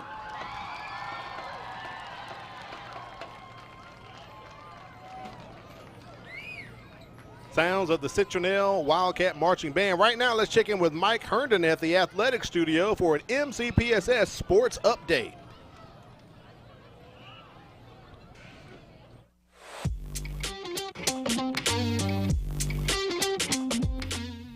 Hey guys, I'm here with another Mobile County Public Schools Sports Update, where we share with you what's happening in sports around the district. Last weekend was a big one for cross country as several local schools participated in the Challenge of Champions. Davidson's boys finished second overall out of 26 schools from throughout the Gulf Coast in the open division. Sophomore Philip Parker finished second individually with a time of 17:37:19 in the 5K race. Baker's boys finished fifth overall in the Invitational division, led by Logan Baxter, Sean Gwynn, and Cole Unger. Baker's girls placed ninth in the Invitational division, led by Lindsey Baxter's 15th place finish, and eighth in the girls' open division as Hannah Mullars placed 16th. In volleyball action this week, Rain defeated Blunt, Viger fell to Escambia County, and Mary G. Montgomery knocked off Baker. Middle school football is underway around the county. Last week, Hankins defeated Phillips 34-6, Washington topped Williamson 6-0, Alba beat Denton 14-0, Clark Shaw edged Sims 7-6, Chastang Fournier beat Mobile County Training School 26-0, Scarborough defeated Causey 14-0, Lott knocked off Leaguesville, Mississippi 22-8, and Burns got past Callaway Smith 12-6. At middle school volleyball this week, Denton defeated Pillins, Hankins knocked off Alba, and Scarborough topped Burns. That's your MCPSS Sports Update. Back to you, Alan Corey. Thank you, Mike. We do appreciate that. Corey, let's take a look at halftime statistics and look at the rushing yardage by the Bryant Hurricanes, but it does not equate into a score. Isaiah Dixon really getting a majority of those rushing yards for Bryant, and you start talking about the -3 passing yards. That's definitely what has to be fixed due to the penalty yardage situation. 6 for 65, and that one turnover did not result in any points, but you start talking about the 140 total yards for Citronelle. Not bad at 101, right. But a lot of that came on the long touchdown drive that they had in the second quarter, and you start talking about being able to convert on third downs. To me, that is the difference here in the first half of play. Money down has been big, and we know on fourth down, Citronelle has stopped Bryant twice, and one of those led to a turnover on downs, which led to that 86 yards scoring drive that Citronelle had. If we're able to get up your checklist to review that, we're not able to do that, but we're going to take a break and come back. We got about 90 seconds before the second half kickoff. There's a nice overhead view of Gatlin Field. Citronelle's on top 6-0.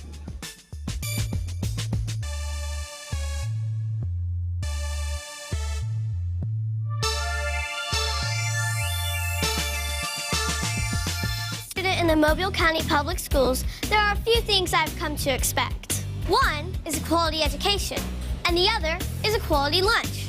Not only are our school meals well balanced, meeting all federal nutritional standards, but they also have less fat, fewer calories, and they taste really good. Oh, and I forgot to mention, our school lunches contain whole wheat, grains, fruits, and vegetables to give me the energy and brain power to get me through the day. There's a lot to like about Mobile County Public Schools. What I enjoy about Mobile County School is the extra attention my teachers give us to help us learn. Teachers are liking their access to technology, and students are liking the quality of their education. I like the technology that's been incorporated into my education. And since 1826, you have trusted us to prepare your child for their future, and we like that. Mobile County Public Schools. We are learning today, leading tomorrow.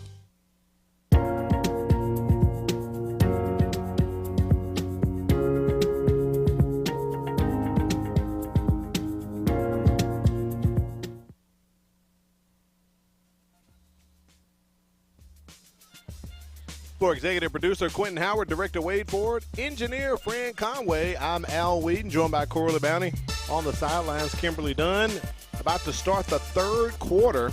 Citronelle on top 6-0. Just as we ended the first half, Corey, Citronelle ended another drive into the red zone for Bryant, where they could not get any points. The lack of production in the red zone area would definitely be something that Bart Sessions will have talked to his team about, the execution and being able to finish drives, because you look at leaving points out there on the field and not being able to go ahead and convert on 3rd and 4th down and staying away from long down and distance. We'll see if the halftime speeches by the Hurricanes do work.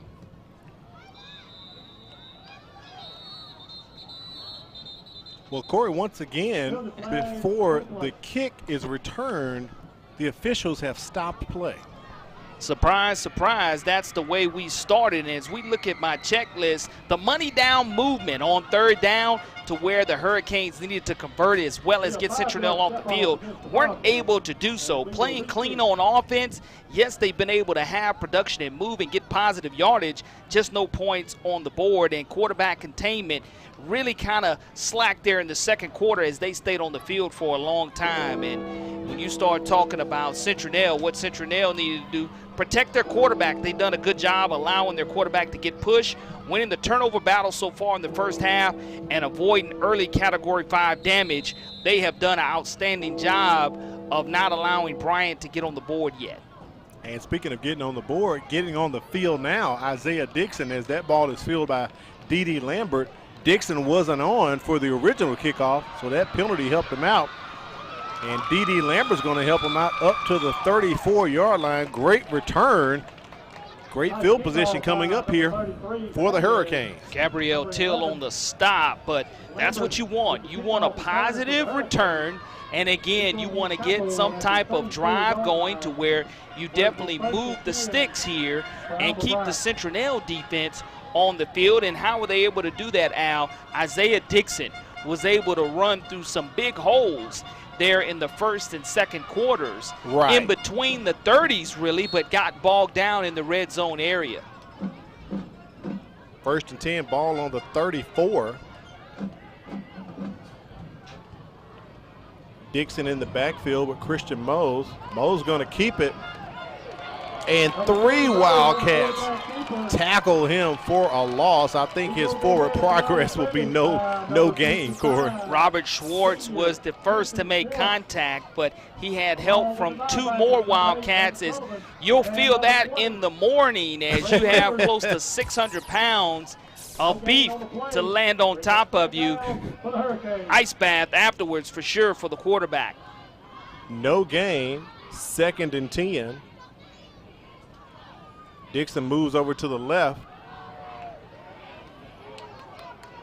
Setting up a screen for D.D. Lambert. He gets the block right there from Orr and picks up the 1st down as he goes out of bounds near the 50-yard line, and a little smack talking on the sideline over there, Cole. Well, I like the fact that he was able to plant his foot and go ahead and get north and south on this football field. And as soon as you had 3 Wildcats in the backfield, you knew that that screen situation, like you talked about, was going to be a go. You get past that cornerback, and you're going to get positive yardage moving the sticks. Fresh set of downs. 1st and 10, ball on the 49.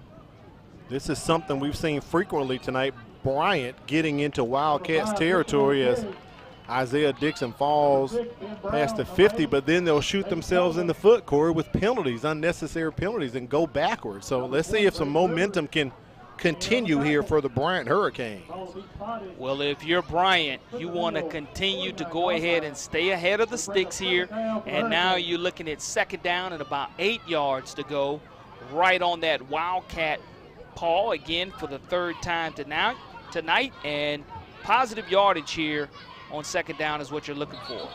I could see that from inside the press box. That's going to be a false start against Bryant. I think everyone was doing the electric slide on that one, Corey. Into the snap. False start. Offense. So that'll push him back 5 yards to the 46.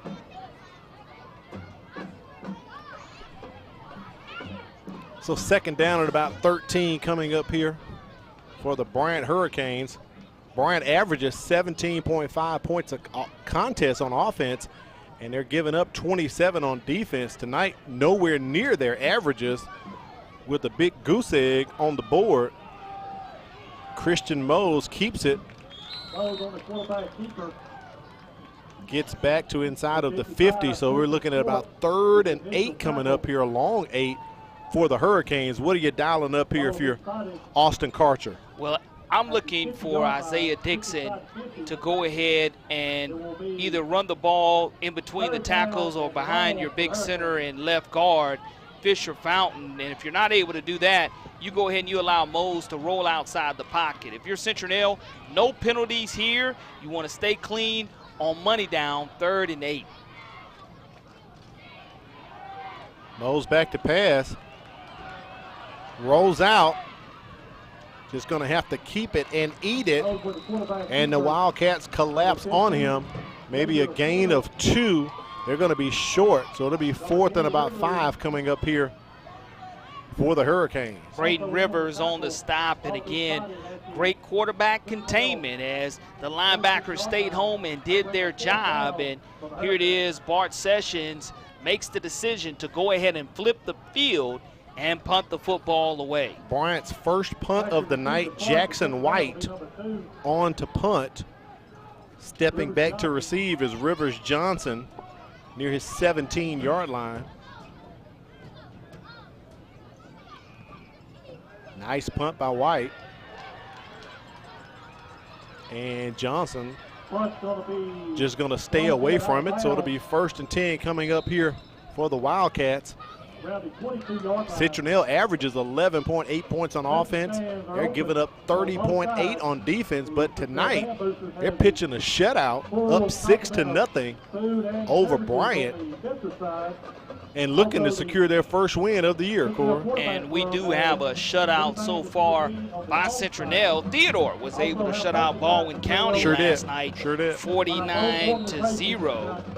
And here we have a 6-0 score, and Baker over Foley at halftime, 35-7. So that is 6 quarters of scoreless action for the Hurricanes with that loss to Daphne last week. Adams with a little play action. Ball is tipped into the hands of the Bryant defender. Jordan James with the gift interception. Well, we've seen ricochets being caught for completions by Citronelle. This ricochet goes for an interception. The first INT, as it does hit the wide receiver in his hands and pops up and takes a great bounce as you start talking about a nice interception for the defense of the Hurricanes, and that is desperately needed in this situation to inject some life into this Hurricane offense, and we'll see if Mose is able to capitalize. That pass was intended for James Reed, tipped right into the hand of James.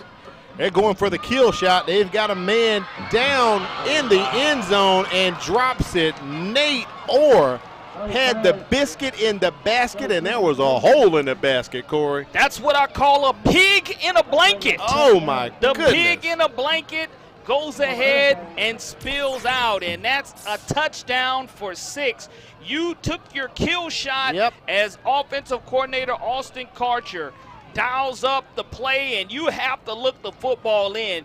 No defenders, just the goal line in front of Nate Orr. You have to put that one behind you. 2nd and 10 as Mose is going to take it. Corey, if you could have heard the groans of our statistician Matt Moore, head football coach at Pillins Middle School, he was in disbelief after seeing that drop, Corey. It's one that definitely won't make your huddle film as far as a highlight, but it's just one of those things that you must look the football all the way in. Yeah. And there was nothing but green grass, the scoreboard, and the gate in front of him to stop him from putting 6 on the board. But a great thrown football, just have to come away with that completion. Penalty on the play. Get the call here from Ron Coleman. After the play, Personal foul, late hit. We had that call early in the first quarter.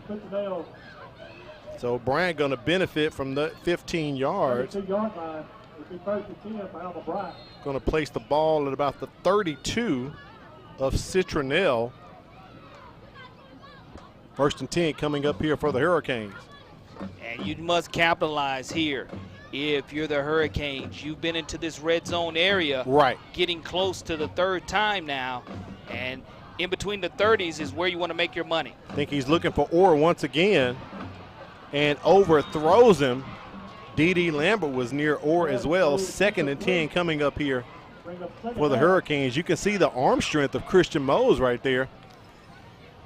And he overthrows that one by about 2 yards, as the last time he caught Orr in stride and just was not able to go ahead and make that completion, as the wide receivers were behind the defenders. And I know defensive coordinator Kyle Davis, you're looking at defensive coordinator Skylar Mosley for Citronelle, making the adjustments to make sure his defensive backs are on top of it.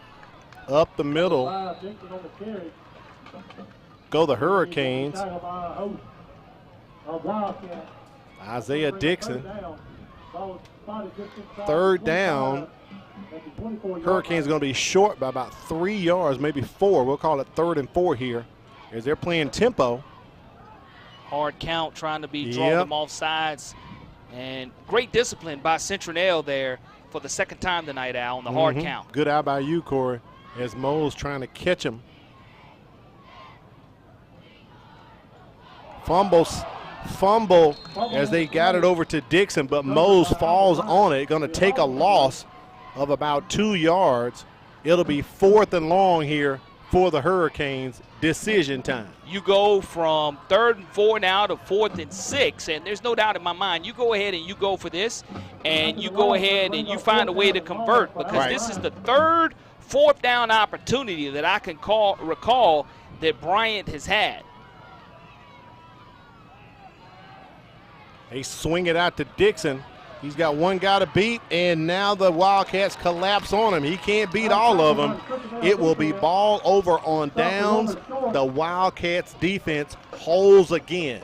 They do a great job. Garrett Sullivan closing down on that, and that's another huge stop for this Citronelle defense. And I've said it once, I've said it twice. The 3rd time continues to be a charm, getting that 4th down stop by Skylar Mosley, the defensive coordinator. All right, we have a heat timeout called by Ron Coleman.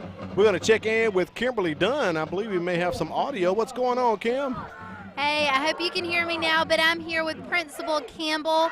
He's the principal for Citronelle High School. We are so happy to be able to talk to you this evening. Thank you for taking time to be with us. Well, we're glad you're here, and we appreciate you doing this, and it's always fun to, to do this and get it broadcast like this. It's a good day. Yes, we always have a great time when we come to Citronelle.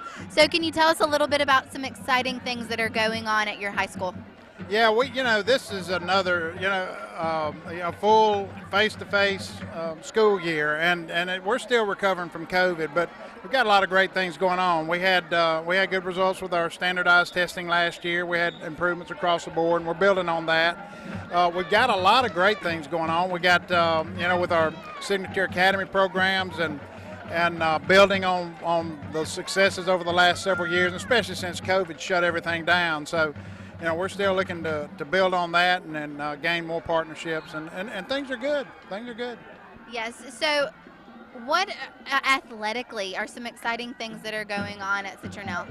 Yeah, well, we've got a lot of new coaches in place, and they're finding their roots here and settling in. The kids are doing a great job, with their training. We've been working on establishing year-round training programs across the board, and we're starting to see a lot of that going on, and with the personnel and the athletes that we have in place. So that's going to benefit them, and that's always good. I mean, you get bigger, faster, stronger by working out and doing that year-round. Yeah, so not only excelling academically, but also athletically.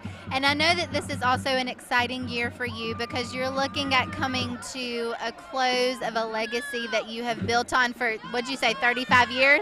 Yeah, I've been in the business for 35 years. I've been in Alabama for 28, and all but one of that's been as a principal. Wow. And so, you know, I'm looking forward to moving into the next chapter for me. I'm not necessarily moving away from a job that I really love. I'm moving into being a granddaddy, and that's big. And you've been here at Citronelle for 8 years. So can you tell us a little bit about some of the growth that you've seen in your time here? Yeah, one of the biggest things is the improvement in the facilities. I mean, there's been a total redo on everything here over the 8 years that I've been here. I've actually been in this feeder pattern for almost 20 years. Wow. And when North Mobile was built, we took that building in, and then I was a principal at Lott in my first principalship in Mobile County. So that's a long time ago, but we've seen a lot of great improvements here with our programs, with our facilities. And the community is just absolutely wonderful. Well, a great legacy that you are just moving forward with into your family, and we thank you for all of your many years in education, and we wish you all the best of luck. Well, thank you so much. It's been a joy. Thank you, Kimberly. We appreciate that, Corey. Mr. Campbell always rolls out the welcome mat for us here at Citronelle, so fine job and congratulations on moving to that grandpa stage. I love it. 1st and 10 here for the Wildcats. Rivers Johnson trying to work his way back, but he runs parallel. I think he may have gained 1 yard from all that moving. The thing is, he did gain positive yardage. They're going to give him 2 yards. 2 yards, on okay. the play, and you've got 4 minutes remaining here in the 3rd quarter of action, and we'll see if Citronelle's able to continue that long drive like they did in the 2nd quarter. There was a 13-play drive that elapsed 6 minutes.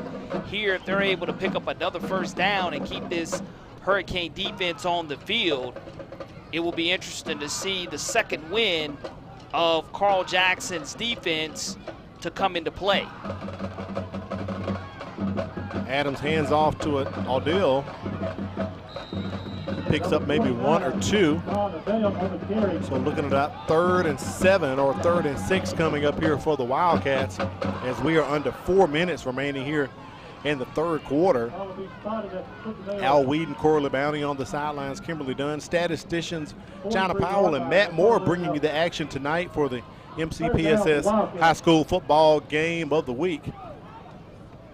All right, Citronelle's calling it 3rd and 5, Corey. They're a bit more generous than I was, so home field advantage. Let's see what the Wildcats can do here. Austin Reed comes up the line. Little jet sweep to Rivers Johnson. He has some blockers. Crosses the 45, not enough. It'll be 4th down. Coming up, the game of the week, Brain Buster. We'll reveal that question shortly. Possibly between the quarters, but we shall see, Corey. 4th down decision time. Reginald Mosley, 6'3", 236 sophomore, from his defensive end position, and I think this is a great call here to sending out your punting unit on 4th down, and they call it 3 on the scoreboard, and it's close to right at 3. You may try to get them to jump. If not, you flip the field. 2nd punt tonight for Jacob Page. Both of these teams have gone for it a lot on 4th down tonight. Kind of sitting in no man's land. The fake is on. The fake is on. And it won't be enough. That was a direct snap to the up back. Number 17, Elijah Owens. We'll see here if that was to Elijah Davis. On that replay, I'm sorry, Elijah Owens, Corey. We'll be able to see clearly that the Hurricanes did an outstanding job of staying home there, and sometimes all it takes is one play off of momentum. Now, we see here that you do go ahead and snap it to the up back, just no holes, nowhere to go for him. He plugged the holes, buddy. A huge stop, and we'll see Christian Mose. He wound up last time on 1st down throwing an incomplete touchdown pass dropped by Nate Orr. We'll see right here at the 50-yard line or the 45-yard line whether they decide to go home run ball again. Great field position for the Hurricanes here. Trying to set up a screen to D.D. Lambert. Wildcat misses him. Lambert scrambles ahead for about 6 yards. Second down and short coming up here for the Hurricanes as we are under 2 minutes remaining in the third quarter. But you get positive yardage, and to me, you take what the defense gives you. If they give you a 7 or 8 yard cushion, you go ahead and you get the ball out quick, and that's exactly what Mose was able to do. And second down and 4. Lambert picked up 6. They go to Isaiah Dixon. He's been running the rock for them tonight. I believe he may be just short by maybe a yard or a half yard. He's going to be close. It'll be third down, but the Hurricanes in front of the sticks. Braden Rivers with the stop from his linebacker position, and here we are, money down. You cannot have a false start or a penalty here if you're Bryant.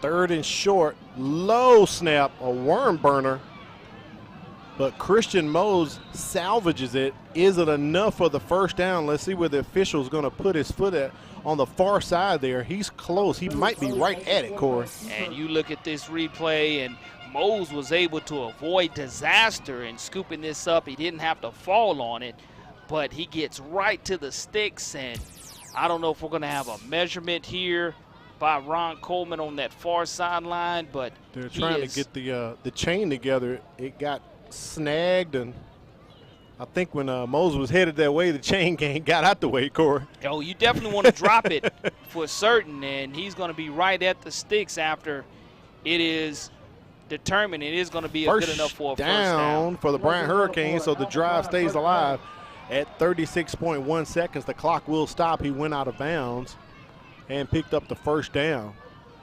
Way for Mose to salvage that, because that was a very low snap. And we've seen that happen before in their own territory for there to be a low snap. And quickly here at 1st and 10, the chains are continuing to move as Citronelle stacked the box there. Pass complete to Nate Orr as he just kind of sat in the flat there outside of the numbers and hauls it in. Oh, that's what you love to see. You love to see the young man come back and the quarterback to have confidence to go right back to him. The 6'2", 170-pound junior picks up another Bryant first down, and this is the type of red zone territory, Al, to where they were bogged down in the first half and weren't able to convert. And you'll hear the Wildcat Nation fans make more noise here. First and goal, ball at the 10. Isaiah Dixon picking his holes as he picks up maybe 3 or 4. Second and goal here for Bryant. And I know Coach Sessions wants to get on the board right now. Oh, absolutely. It's just going to be a matter of execution. This will be the last play of the third quarter, and we'll go into the fourth quarter with the Hurricanes knocking on the door. That's 7 scoreless quarters for the Bryant Hurricanes. They're trying to punch it in. So we've got a break right here. Let's put up our Game of the Week Brain Buster. Get the question up here, Corey, and see what we can have in store. All right, Corey, here you go. Citronelle began playing football in 1922, and they played 2 games, a 6-0 win over Grand Bay and an 82-2 loss to this school. And Corey, we brought back the multiple choice for you. A, Spring Hill, B, Murphy, C, McGill-Tulin, D, Leroy. So think about that, contemplate that for a while, and sometime in the fourth quarter, we'll reveal the answer for the Game of the Week Brain Buster. Al Whedon, Corley Bounty, Kimberly Dunn here at Gatlin Field.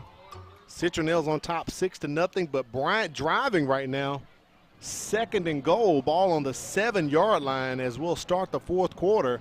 Corey, if you had to put it in a synopsis here, 3 quarters, how would you wrap it up? Well, through 3, it's been the inability for the Hurricanes to score in the red zone.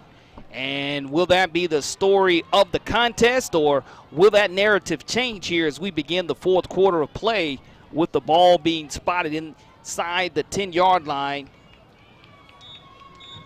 Bart Sessions told me the other day he feels Citronelle was a couple of plays away from 3-0, so don't let their record fool you at 0-3. They're a good, tough, well-coached team, and the Hurricanes going to have to play their best to get the win tonight And we've seen a lot of that being displayed so far by Coach Jason Barnett and his staff, a staff that he had to assemble somewhat late in the season. Some of his coaches didn't get started until school started.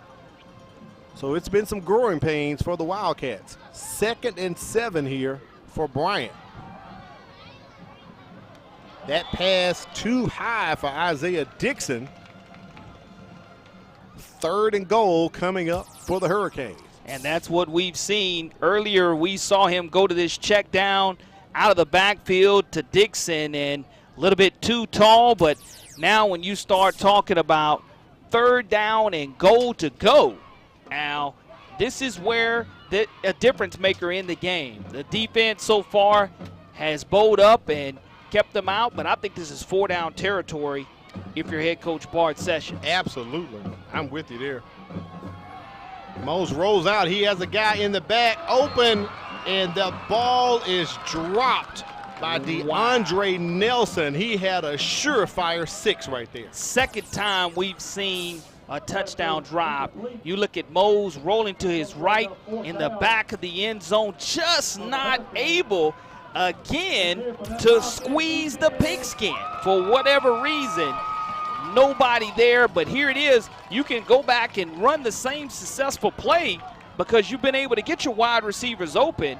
No one's burning a timeout here on 4th down and goal to go. Dixon to the right of Mose. They're looking to pass on the slant. Thrown behind D.D. Lambert, and the Wildcats defense does it again. That is 3 4th down conversions. 4th down ball over on downs that Citronelle has done tonight. Here's a look through 3 quarters, Corey. 181 yards rushing for Bryant. They are running the ball consistently, but as you said, they cannot capitalize on money downs and 4th downs, as we're finding out. Almost 100 more yards of total offense, but not being able to convert in the red zone. You spoke to me and asked the question, what's the story through 3? Well, it's continued to be the inability for the Hurricanes to strike that Category 5 force on the scoreboard and not make a dent yet, as the Citronelle Wildcats can't turn the ball over deep in their own territory. Both teams racking up penalty yardage. Ball from the 7-yard line. Number 29, Adele carries it up to the 10. That gives them a little bit of breathing room. It'll be 2nd down and 7. Well, when you start talking about the least bit of resistance in regards to being able to gain every single inch is very important when you're down in your own territory, especially from a penalty situation. Staying clean and ahead of the sticks, 2nd and 7 is big time.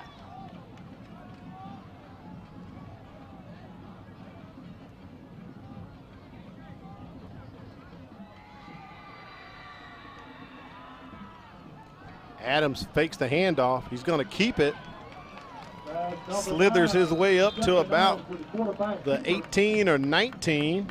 That should be enough for a 1st down as the chain gang will move. And that's exactly what you wanted and that you received was enough to continue to keep this Hurricane defense on the field. And if you're Citronelle, you were able to march it 13 plays and elapse 6 minutes in the 2nd quarter. You're almost in the same exact situation to where you were. And the longer you keep the Hurricanes on the field, the better it is for your offense. You talked about that, the more that wears them down.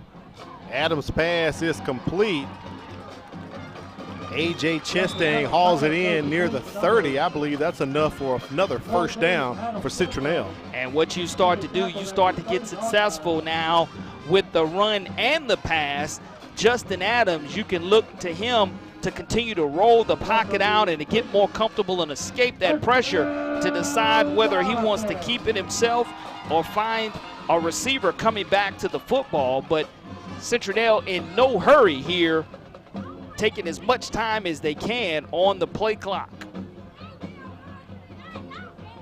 1st and 10, ball on the 30 of Citronelle. Rivers Johnson goes in motion. They give it to him on the jet sweep. He's got Adele blocking for him. Johnson picks up about 11 or 12.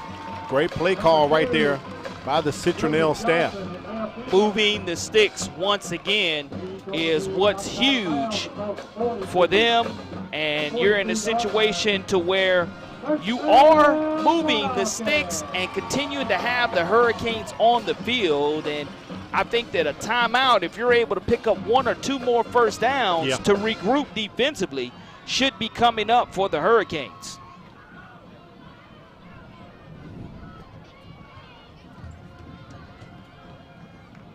Ball sitting on the 43 of Citronelle.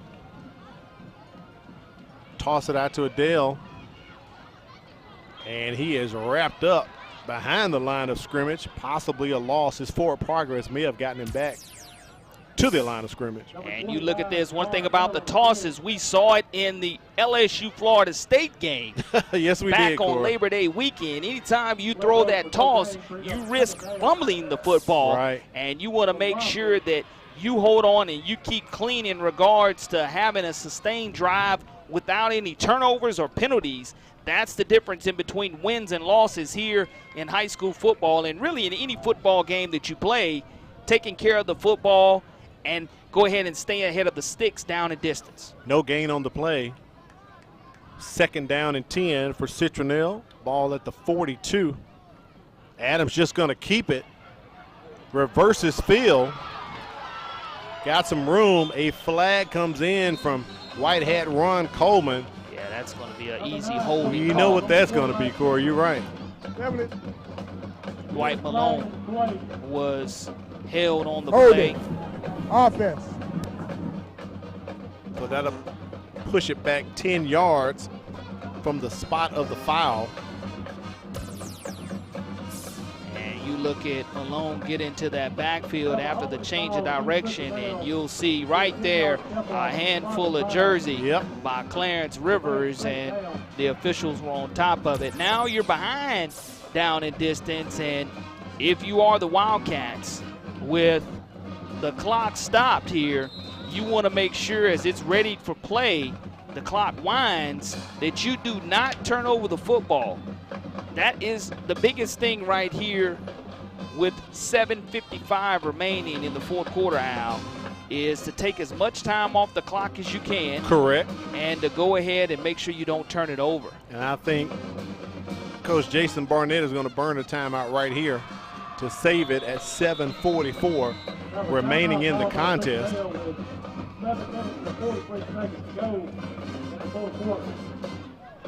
So Citronelle calls their first time out here in the second half.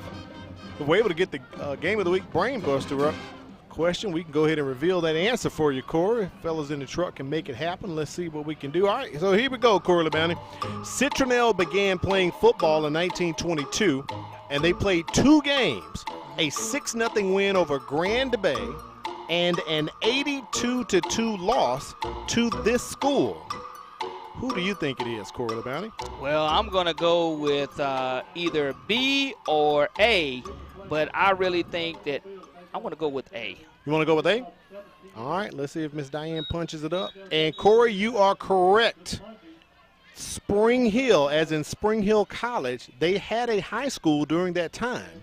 They stopped high school in 1935, but they lost to Spring Hill in their first year. And I tell you, you know, sometimes part of the MCPSS television broadcast is our ability to stream, and sometimes we have people that log in and give us their 2 cents, and I took those 2 cents and put them in my pocket, and I want to thank the viewer who went ahead and helped me out a little bit there. Corey, using your technology, not phoning a friend, but streaming a friend. Absolutely. I ain't mad at you, brother. I ain't mad at you. But, yes, there's your +1 and answer all in one right there. As Citronelle, not close back to the original line of scrimmage, still 3rd and long coming up here for the Wildcats. And Bryant, knowing they need to stop them, they have driven on Citronelle several times tonight, but cannot punch it into the end zone. And now coming out of that timeout, Al, with the clock being wound for play 2 plays ago, You regrouped. You knew what you wanted to run. The biggest thing is here on third down to not turn the ball over and be able to punt it away if you're not able to pick it up. Burn as much time as they can. Ball overthrown to Austin Reed. That stops the clock at 6:43. And we know Ron Coleman has been quick on the draw tonight with those heat timeouts. I think he's going to let this one keep going right here. So we'll see Jacob Page for the third time tonight to punt one for the Wildcats. On their last punt, it was a fake punt that Citronelle could not convert. But what's important now, off that incompletion, the clock did stop. Sure did. Isaiah Dixon setting up just inside of the 40-yard line. And Dixon gonna stay away from it as it rolls near him. And Citronelle will down it at about the 27-yard line. We've seen both of these teams tonight put up long, extensive drives and use up a lot of clock. So at 6:32, it would not surprise me if this was something that Bryant would use up the clock to try to get the score and get the win. As they has been shut out 7 quarters going back to their last defeat to Daphne. I said earlier in the contest, the last time they were shut out in back-to-back games, it happened last year when they lost to Theodore and they lost to Baker. First down at 10 for Bryant. Running it once again, Isaiah Dixon. We've seen him break them open a lot tonight. And this one, he took to the house. Corey, get out your health card. He just made a house call.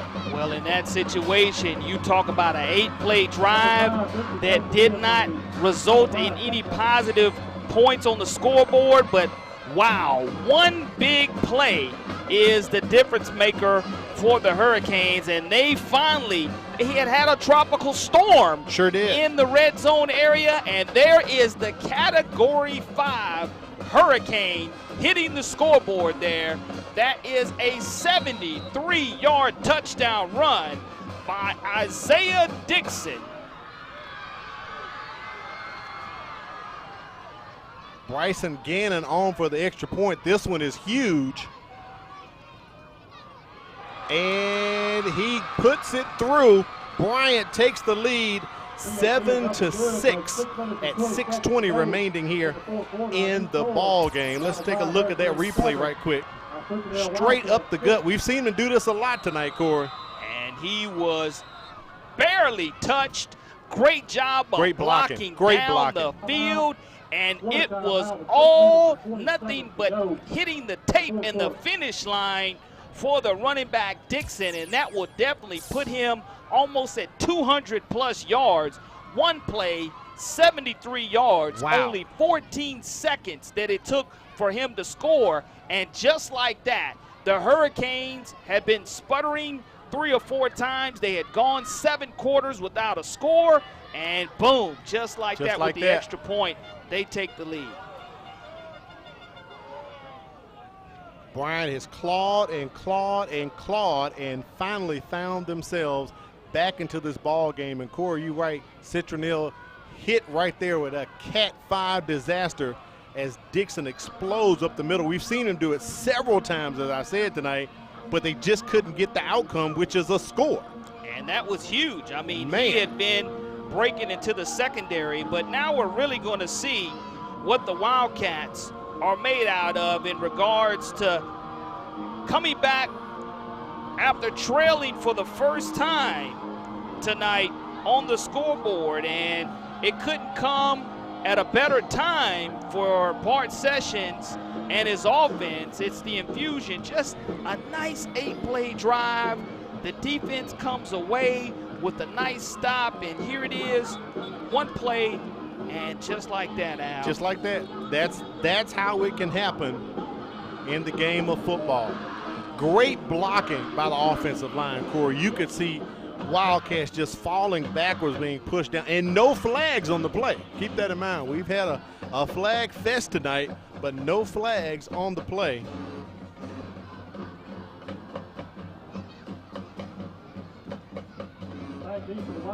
Austin Reed Rivers Johnson and A.J. Chastain back to receive.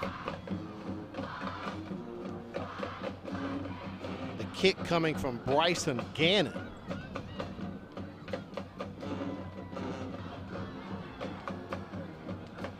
And those Hurricane fans who made the trip from South Mobile County are quite jubilant right now. Reed takes it at about the 10, comes to the near side, and he is tackled at about the 29-yard line.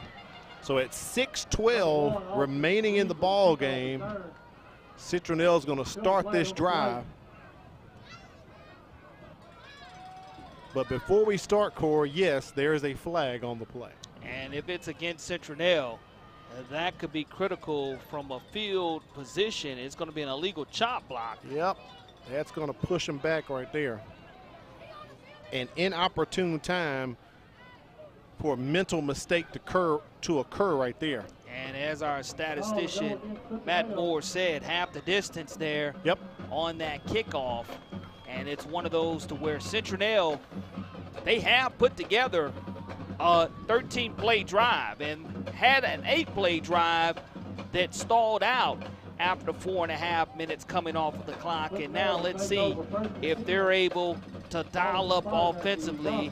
Kyle Davis coming out and calling the right sheet music for Justin Adams, his conductor here in Citronelle, Alabama. Well, here's the irony, Corey. The ball's on the 14-yard line. When Citronelle scored, they started that 86-yard drive on the 14-yard line.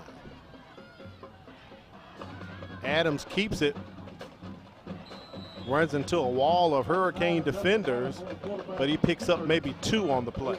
We talked about the Hurricanes finding the second win for defensive coordinator Carl Jackson, and it's amazing what one play can do and ignite your entire team in sideline, because now you becoming gassed and second win comes about for you, especially after you've had your hand on your hips for a majority of the second quarter and third quarter as well, Al.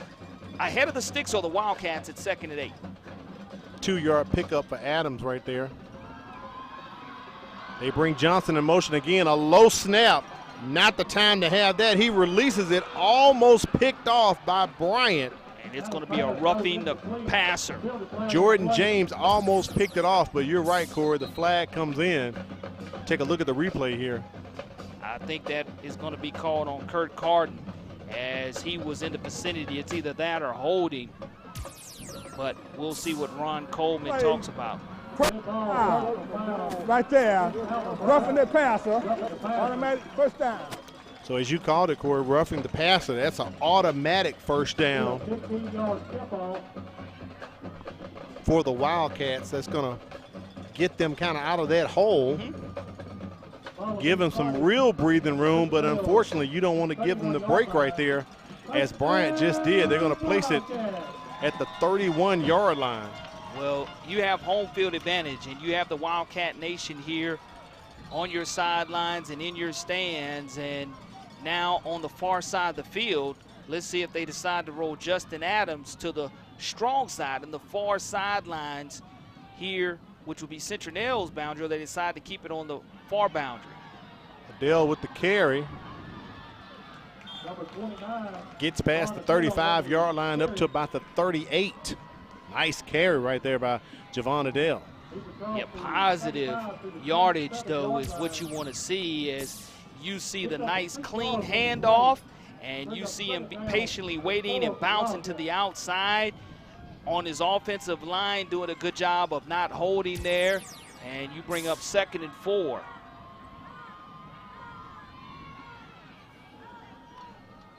I thought that was a false start. The center moved the ball, I believe, Corey. And to the snap. What you're going to have. False start. He kind of had like a hiccup almost. And I feel he thought he got away with it, and then he kind of put it back down.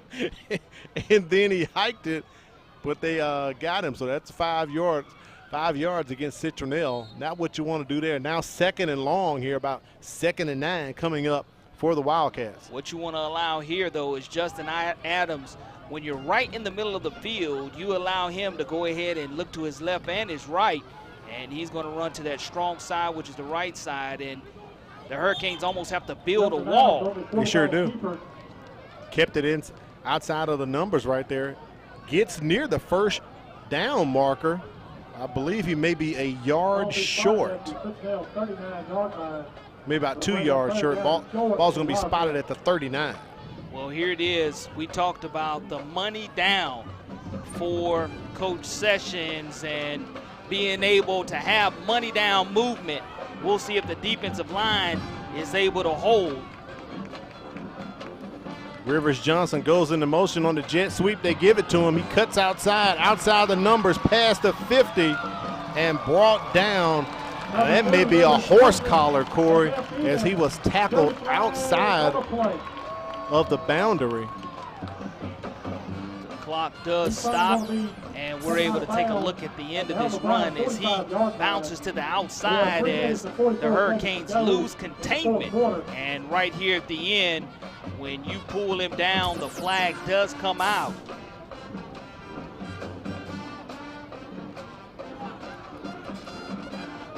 That may be an extra 15. Personal foul, face mask, defense, 15, added to the end of the run. Boy, that's a big one. Wasn't a horse collar, but a face mask. Maybe the officials had a different angle than we did, but the outcome is still the same, Corey. 15 on top of that big run by Rivers Johnson. Bart Sessions on the far sidelines talking to Ryan Lambert, his junior linebacker, about just playing with poise here, not giving away free yardage. Ball on the 30-yard line. Adams going to keep it. Has some blocking. As he gets up to about the 20, that should be enough for a first down to move the chains, and the clock is still moving, approaching 3 minutes remaining here in the contest. That's what scares you about Justin Adams. We mentioned at the top of the telecast about his versatility with his feet, and if the offensive linemen give him that push, he's able to pick and choose his holes right at the 20-yard line. Here it is. You look at 3 minutes remaining now. Wildcats started this drive on their own 14-yard line. Low snap. Adams has to eat it and get out of there quick. He's going to take a loss of about a yard. And you're lucky to go ahead and scoop that. We've seen that by both teams tonight. Sure have. Have a couple of low snaps, but at the most inopportune times too, Corey. Now you're Justin Adams. You see his hand on his hips. The signal caller for offensive coordinator Kyle Davis able to go ahead and regroup, read the defense, and react to what he sees in front of him. 2nd and 11, ball on the 21.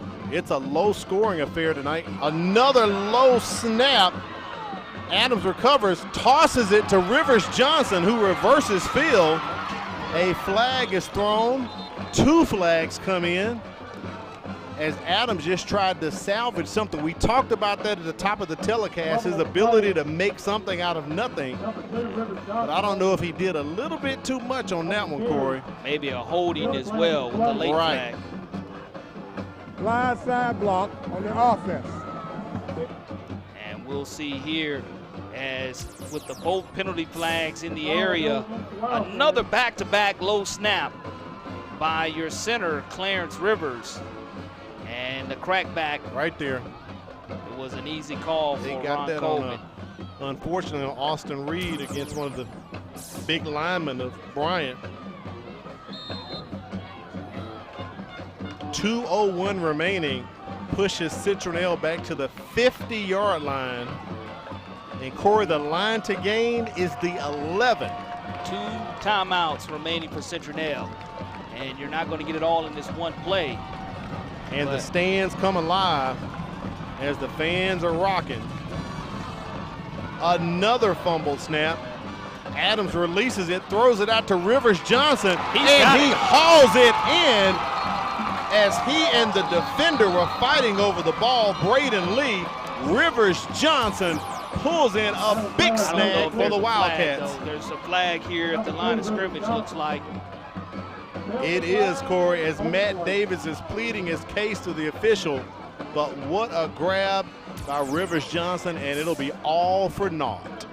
What a ricochet catch. And Bart Sessions, you can see in the middle of the screen with the white ball cap, talking to his defensive backs about watching the ball. Right. And making sure you don't let anything get behind you, as Ron Coleman makes the call. During the play, in the other receiver downfield against the offense. 92 seconds remains in the contest, and Jason Barnett once again is livid. He's calling timeout. He wants to have a chit-chat with Mr. Coleman, I see. And what the unfortunate part is no matter what you decide and talk to him about, you're not going to be able to change that call with that penalty flag coming out. And, you know, you look at 1:32 remaining, that would have brought down a 3rd down and probably 2 yards to go versus a 2nd down and close to 45 yards to go. A huge difference there, but Barnett is definitely going to get his money's worth out of that timeout. And Ron Coleman just listening to him. And Coach Barnett, he's been upset earlier tonight as well. Low-scoring affair, Corey, but an interesting matchup, as we said earlier. As I said, Coach Sessions said, don't let the record fool you. 0-3 for Citronelle, because they are one tough team as well. 2nd down and 45 yards to go is what you're going to wind up having for the Citronelle Wildcats. Look at the eye concentration, the great thrown ball in one-on-one coverage against this Alma Bryant defense, as the pass was caught over Braden Lee, but here it is, 2nd and 45. And the ball on the 45-yard line of Citronelle. It is still remaining 2nd down. Justin Adams on the keeper. Runs out of bounds at about the 47 or 48. Let's see where they mark it. It's going to be 3rd and long coming up here for Citronelle. Definitely 2-down territory.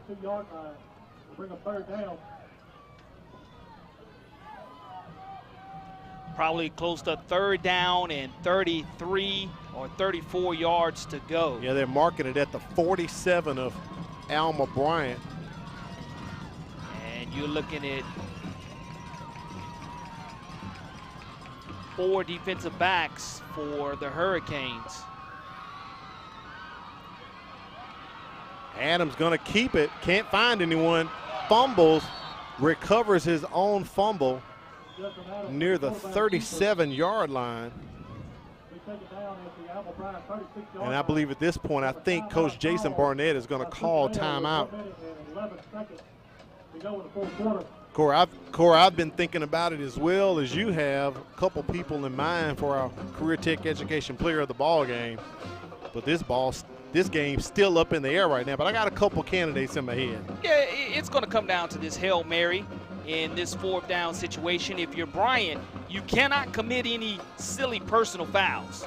No late hits, anything that will give Citronelle a fresh set of downs. Right. And essentially, with 1 timeout remaining, if there's a turnover on downs, the game is over, because Citronelle can't stop the clock. They're out of timeouts. But, you know, when you start looking at them not having any remaining, here's your ball game right here for the Citronelle Wildcats. And again, if you're Bryant, what you cannot afford to do is have any type of penalty that will give a hook and ladder would be great right here. Right.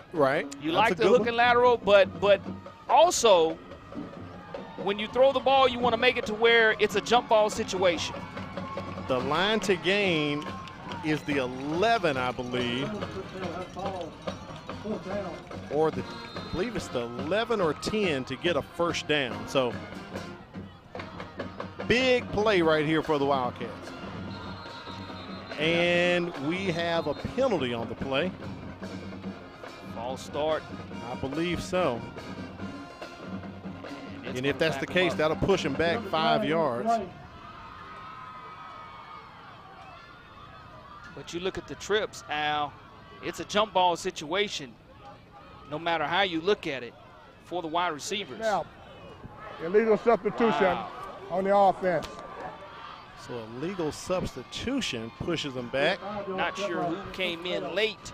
I can't recall that either, unless they broke the huddle with 12. I didn't see anyone running on or running off. But let's see what they have in the playbook. Can they keep the football alive by having a lateral of some type? Can they keep the ball in the middle of the field? Because a jump ball, unless it's past the sticks, do you no good. Trip receivers to the top. A.J. Chastain at the bottom. No surprise here. Bart Session calls a timeout. Kind of almost like reminds me of basketball, Corey. Let them set up their formation, take a look at it, and then we'll call a timeout. Since we have a break, we'll talk about next week's contest. We're going to be taking it back to Ladd Peoples Stadium for another Thursday night affair as Williamson and Rain will play at Ladd. Don't forget the pregame kickoff is at 6:50 next Thursday. Williamson and Rain as we return to the legendary Ladd Peoples Stadium.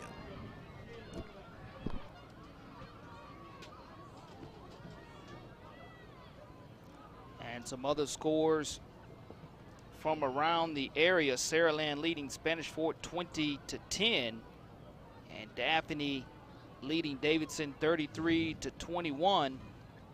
Faith Academy over BC Rain 27-0. And UMS Wright leading Gulf Shores 35-28.